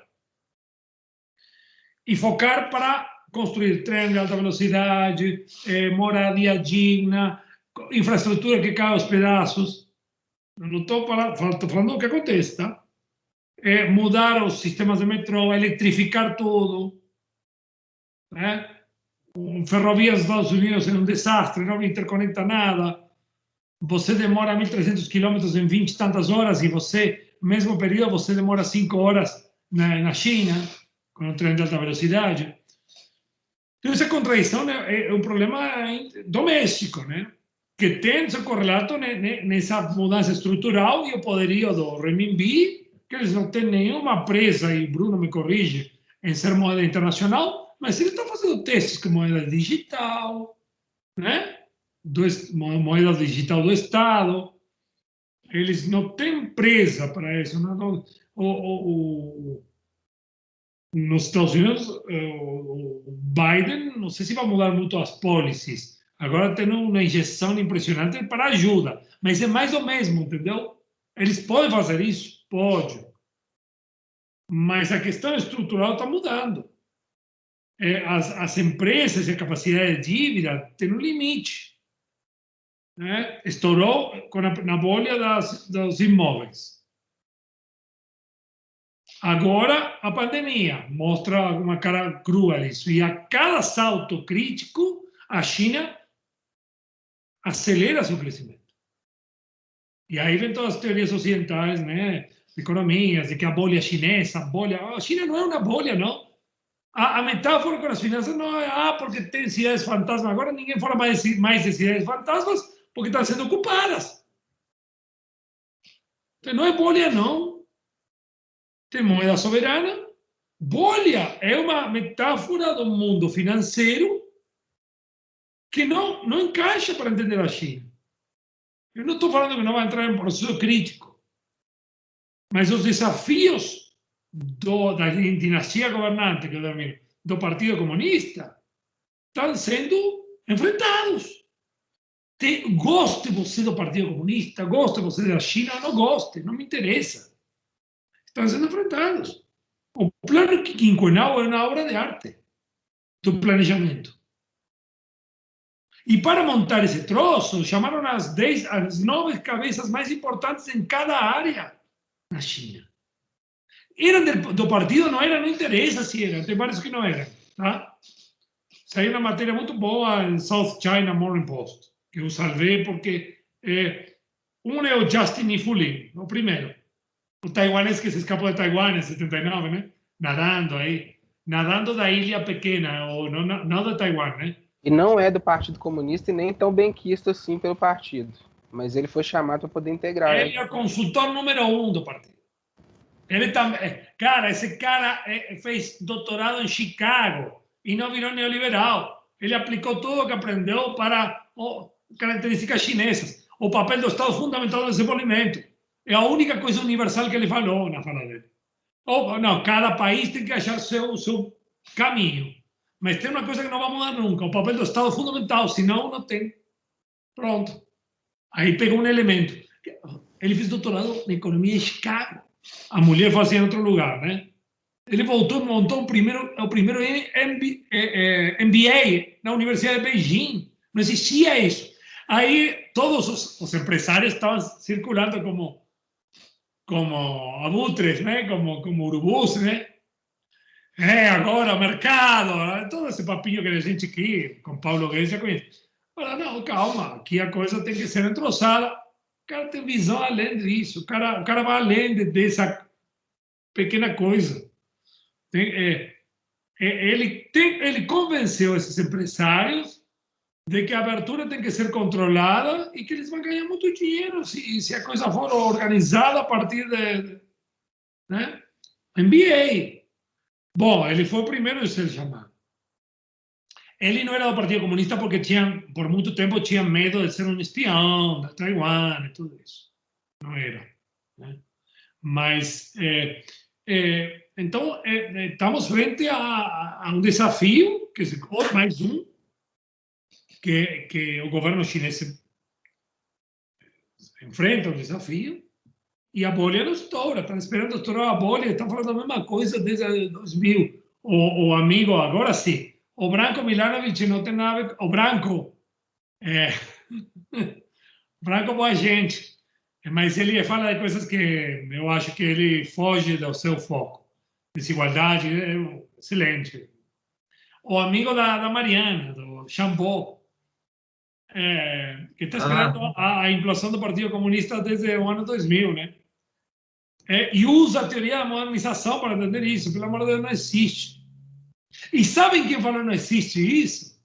A outra vez, eu defendendo Hayek, né? Mas o Pompeo.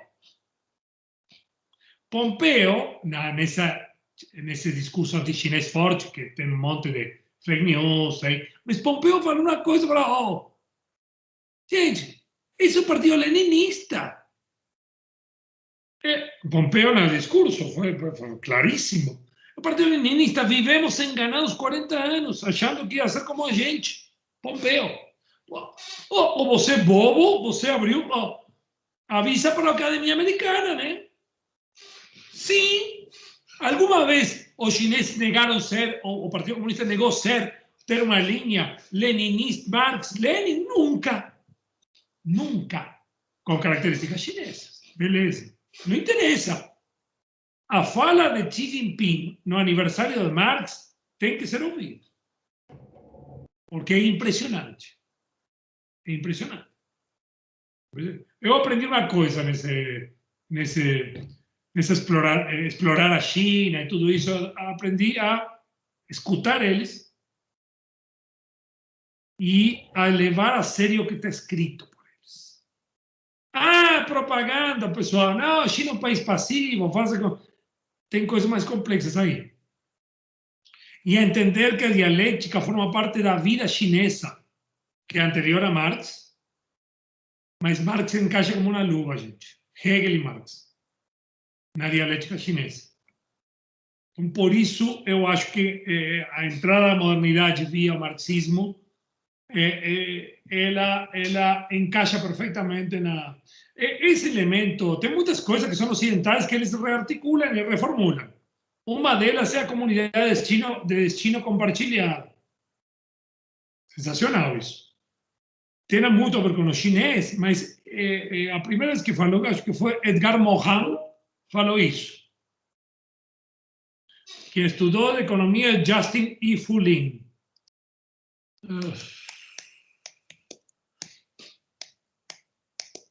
Eu vou recomendar um livro que eu vou mostrar para vocês, de uma jornalista, que a Jana me recomendou, eu comprei ali.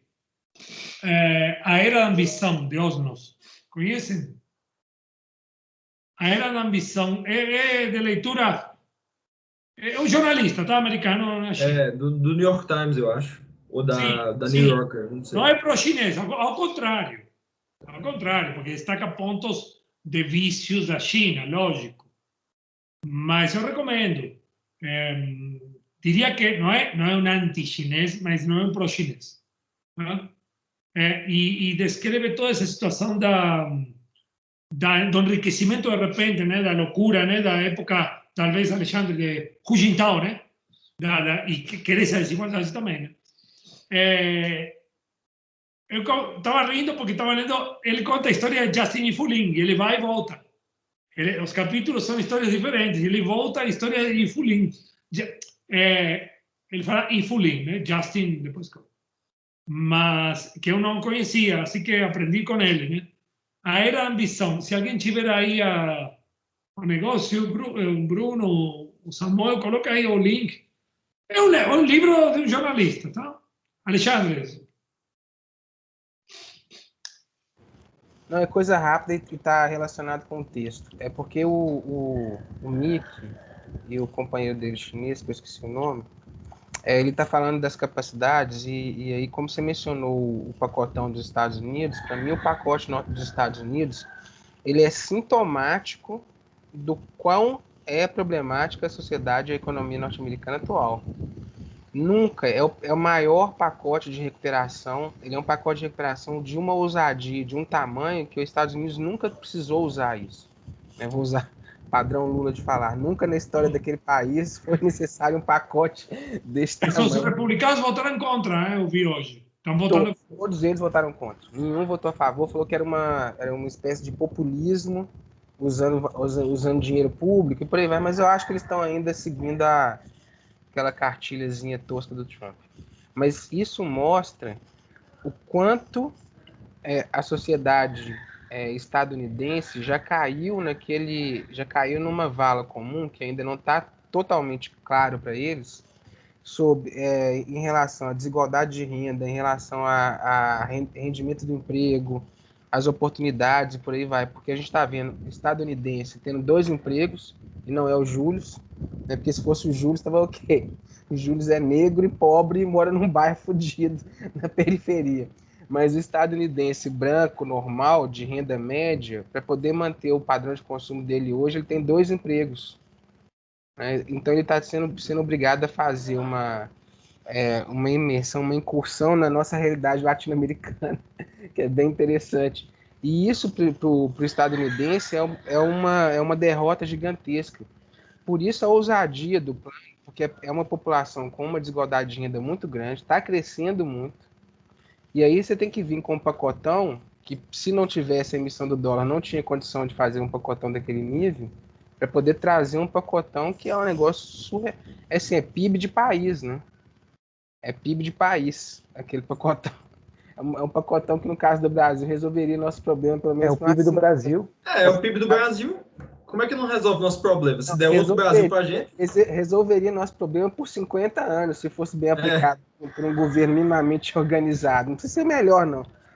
Alexandre, com esse dinheiro a gente compra a Bolívia e o Paraguai. Não, mas a gente não pode fazer expansão territorial, não, porque o custo aumenta. Tem que manter o mesmo território e o gasto só aqui, porque se a gente expandir território, a gente tá lascado. A menos que seja poder expandir fronteira agrícola. Não tá valendo a pena fazer isso na atual conjuntura. Mas a gente já faz isso, não precisa do dinheiro. Não precisa. O Bruno? Eu não sei se ainda falta muito para tu terminar a apresentação. Não, bicho, eu ia só falar do quantitative easing e concluir mesmo. Não, então, é porque eu ia dar a impressão geral, assim, quer terminar aí, daí eu falo depois? Ah, pronto, deixa eu terminar. Bom, basicamente, acho que para amarrar esse fio que o Alexandre puxou sobre a quantidade de dinheiro que os americanos emitiam, né? Eu acho que tem um detalhe importante para a gente falar aqui, porque ele coloca como... Eu achei isso é uma crítica realmente ao texto, quando na página 8 ele fala sobre como basicamente não só a dimensão desse pacote, mas também a forma que ele foi empregada, tem um direcionamento nítido de classe, né? Claramente isso foi reutilizado pelas grandes empresas americanas para a comparação delas mesmas, e fazendo isso, elas, enfim, equilibraram as contas internas, manter a valorização, e não fez com que essas empresas perdessem valor de mercado. Então, as ações foram mantidas, o valor de mercado foi mantido, os títulos foram mantidos e o lucro da classe dirigente dessas empresas também foi mantido. Só que eu achei um pouco moralista em que sentido, assim, porque a forma de recuperação que isso foi feito para manter esse capital funcionando, assim, claro que para gente que compara a ideologia liberal, assim, do Hayek, desse pessoal, comparar isso com o que de fato é exercido no momento de crise nos Estados Unidos, é muito diverso. A gente sabe que é uma coisa que eles propõem ao mundo, que levaria justamente aos Estados Unidos deixarem quebrar as empresas, né? Outra coisa é o que eles fazem. Isso é bastante hipócrita, todo mundo sabe como funciona na prática. Mas, olha, é esperado que seja assim. Então, sabe, discordar disso eu acho um pouco uma discussão moralista. Sabe por quê? Porque não é incomum a China fazer exatamente a mesma coisa no momento de crise. Ela fez isso na crise asiática, que enfim, basicamente um aporte de capital feito pelos bancos públicos, direto ou para os bancos privados ou para os grandes bancos de desenvolvimento. E esses grandes bancos, eles refinanciam a dívida privada quando é do interesse do Estado, e normalmente eles tentam fazer isso para evitar que a crise se ramifique para dentro das empresas e assim ela se ramifique também para dentro do setor imobiliário na China. Então ele é meio que mantido com um refinanciamento bastante similar, tá bom? Porque isso é feijão com arroz do keynesianismo, sabe? E quando você coloca como se fosse um negócio imoral que os americanos fazem, olha, sabe, todo mundo queria poder fazer isso, todo mundo queria poder ter essa dimensão do dólar. Acho que uma colocação que eu queria fazer é essa. A segunda é que não é mais sobre esse ponto, mas sim sobre como foi necessário fazer o quantitative easing, ou seja, essa emissão de dinheiro, né, que os americanos fizeram, naquele momento crucial ali da metade de 2020, sabe, pessoal? Porque o dólar estava passando por uma gigantesca valorização no mercado internacional de moedas, enquanto os títulos da dívida americana estavam caindo. Então, basicamente, o pessoal estava adquirindo moeda e abrindo mão da dívida de longo prazo americana. E isso destrói o financiamento da própria dívida americana no longo prazo.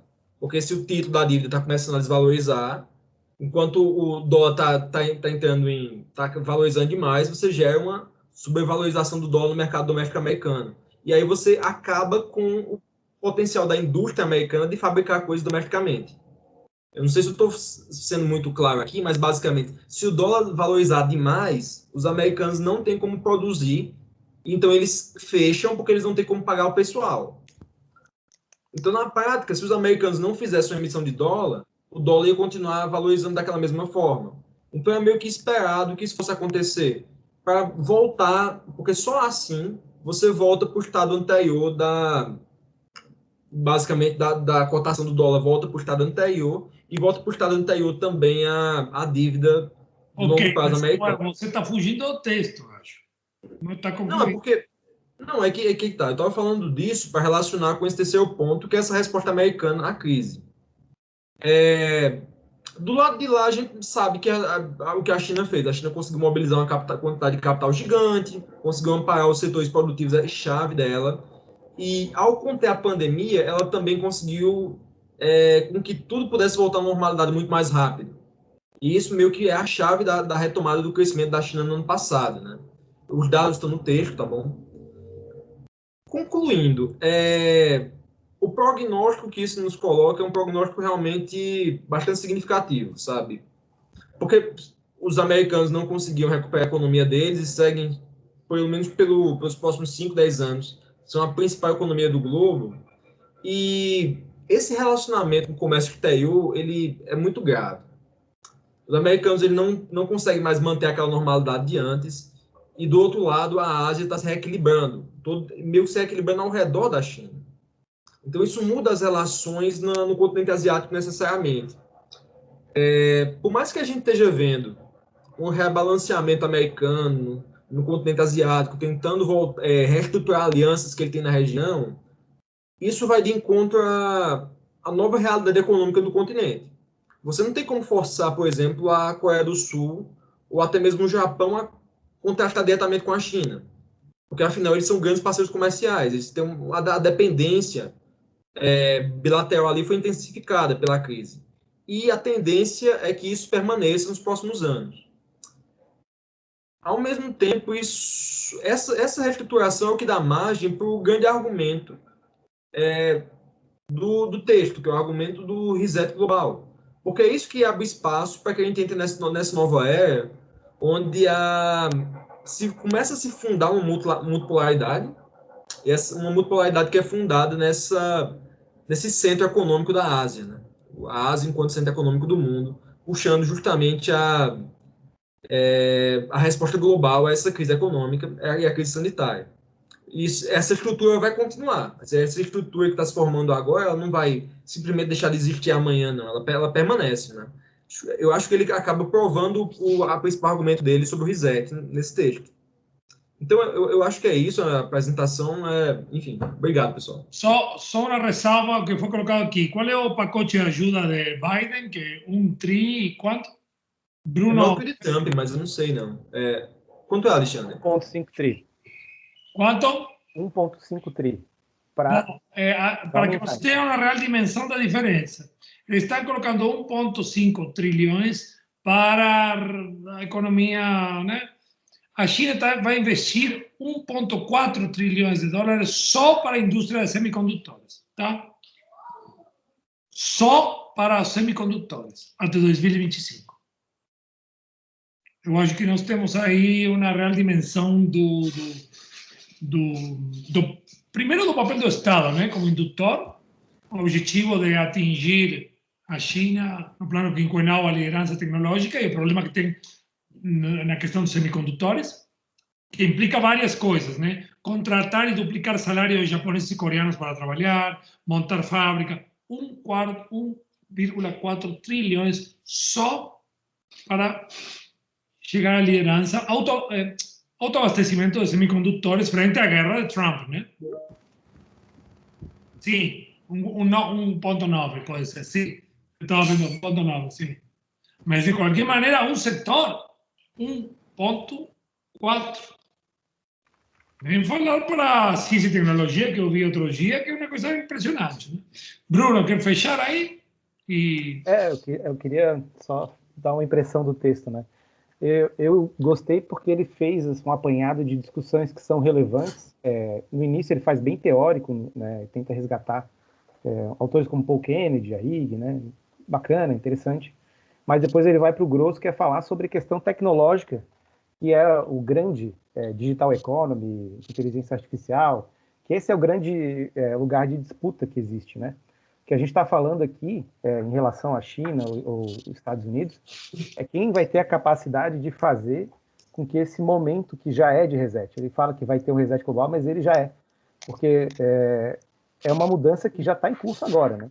A pandemia veio, ela acelerou as coisas, mas ela também trouxe um outro chão que todo mundo vai caminhar. E por que eu estou falando isso? No final do texto ele fala, tem alternativa para os Estados Unidos. Ou ele deixa os ativos desvalorizarem, faz um ajuste hayekiano, né, liberal, libertário, ou ele vai fazer essas injeções aí de 1,9, já tem 3 tri do ano passado, né, que os Estados Unidos fez de injeção na economia. E daí, com isso, ele vai fazer um investimento de verdade, né? Que a diferença é essa. Esse 1,9, ele é de repasse direto. Ele não é simplesmente para fazer os canos do sistema financeiro circularem dinheiro, porque que está acontecendo é isso, né? Se existe uma massa de gente que não consegue ganhar o suficiente para consumir, tem que se endividar, qualquer momento de mais crise, o dinheiro vai ficar parado porque não tem incentivo para investir, né? Ou se vai por esse caminho, ou se faz como a China está fazendo, que é planejamento, investimento em infraestrutura. Outro caminho de fazer com que a valorização do capital ela continue, né? Porque ela está parada agora. E que o único país que está conseguindo fazer isso acontecer é a China. Aí, só em relação à finança dos Estados Unidos, o que ele coloca ali, e outro ponto que é interessante, que ele vai num debate que é bem atual, que é pautar a MMT, porque, enfim, ela entrou em voga agora de novo, muito em função da necessidade objetiva dos países de se endividarem muito mais. Daí descobriram que os países realmente podem se endividar na moeda que eles emitem, que é uma coisa que todo mundo já sabia há muitos anos, só porque antes tinha um outro discurso que falava que tinha um padrão ouro que se chama relação dívida-PIB, que todo mundo deveria seguir, tal qual era o padrão ouro. Isso nunca existiu e agora está provado que não existe de jeito nenhum. Né? Isso é uma grande mentira. Já que todo mundo descobriu, então está liberado para fazer um nível de endividamento infinito. Mas ele coloca ali, né? Ele não é liberal, então não vai falar que tem que ter um ajuste de dívida, mas ele fala o seguinte, olha, qual que é a contrapartida disso? É prestação de serviço, de bens públicos, e é fazer com que essa dívida tenha promoção do pleno emprego e talvez um nível diferente de empregabilidade dos recursos. Porque se pegar pleno emprego de economia que está quebrada, isso não quer dizer muito. Agora, se fizer investimento e deslocar essa curva de produção por um outro patamar de renda, como a China está fazendo, e os países do leste asiático, né, talvez isso faça com que a roda volte a girar, coisa que não tem feito. Última coisa, com relação ao comentário do Samuel ali, que ele falou, em relação ao que estava acontecendo nos Estados Unidos, né, o que aconteceu foi o quê? O investidor, no longo prazo, ele estava com menos confiança do que no curto prazo. Isso gerou uma coisa que não existe na história do capitalismo, que é o quê? Dívida de 30 anos valendo menos, ou remunerando menos, do que dívida de 10 anos, de 3 anos. E o que isso tem a ver com o texto, na minha opinião? Tem a ver que isso já era uma sinalização anterior à pandemia, né, que já aconteceu, isso foi em 2019, de que existia um problema muito sério, né, que todo mundo aqui falou, né, qual que é, e eu concordo, que é questão da desigualdade, da incapacidade de ter demanda efetiva nos Estados Unidos, mas isso já era uma sinalização antes da pandemia. Agora, isso aí é uma coisa já certa e líquida, na minha opinião. Mas era isso, essa era a minha fala. Só para enganchar com isso que você acabou de falar, Bruno, eu acabei de lembrar de duas coisas assim, que o Alexandre saiu, bicho, que eu já conversava com ele no WhatsApp em setembro de 2019, cara. De repente, estava passando 3 meses, os americanos sem conseguir pagar financiamento de carro e financiamento da casa. Assim, estava chegando naquele patamar ali, que acende o sinal amarelo de 2007, aliás. Foi justamente a mesma coisa, o americano não conseguir pagar esses dois bens, sabe? E estava ascendendo em 2019. Enfim, a gente esquece desse tipo de coisa porque o tsunami vem depois, né? E não é relacionado diretamente. Mas estava subjacente ali, sabe? E com relação ao renminbi, eu acho que assim, existe um período de latência muito grande, Javier. Isso é que eu estou tentando entender agora, que é o seguinte: se a China resolve internacionalizar agora, o que acontece? Que a tendência dos Estados Unidos é minimamente se recuperar. É acontecer, não a mesma coisa, mas parecido com o que aconteceu com o Japão. Ele liberaliza a economia e ele se vê obrigado a fazer mudança de câmbio, né? E abrir mão do câmbio para poder dar conta de toda aquela massa de dinheiro que eles tinham, que eles estavam investindo no mundo inteiro, fazer com que ele se revalorizasse. Porque daí tem que entrar dinheiro de fora, porque eles não têm mais o controle dentro. E eu acho que, na minha opinião, a China jamais vai perder controle de câmbio e da taxa de juros dele. Eles vão sofrer, como sofreram daí, na minha hipótese, né, crise de 2008, pressão de todos os lados, né, inclusive mostrando, em tese, fragilidade do sistema financeiro, mas porque existe um bem maior que eles querem preservar. Que isso daí, eu concordo contigo, Javier, não está nos manuais de macroeconômica, não está nos manuais de economia, de política pública que a gente lê, que é justamente isso, fazer com que essa força mercado, ela realmente seja circunscrita tal qual o Polanyi dava deixa para a gente, né? A partir do momento que a gente libera isso, a gente causa um problema social. e eles querem circunscrever isso. A sua pesquisa, Bruno, que a moeda está muito ligada a esse mainstream e a como lidar com esse novo fenômeno que é a China, que eu acho que não encaixa também, não. E você está no meio do furacão. Talvez sua tese, o desenvolvimento da sua tese, tenha muito a falar sobre essas mudanças, né, que estão acontecendo. E que talvez são sui generis, gente.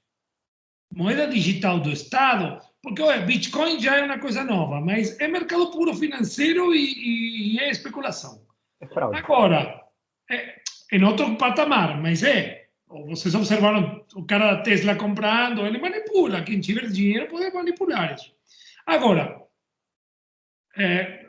uma moeda a partir do Estado, do controle de um Estado soberano, é outra coisa. E eu acho que vamos ver por aí grandes mudanças, né?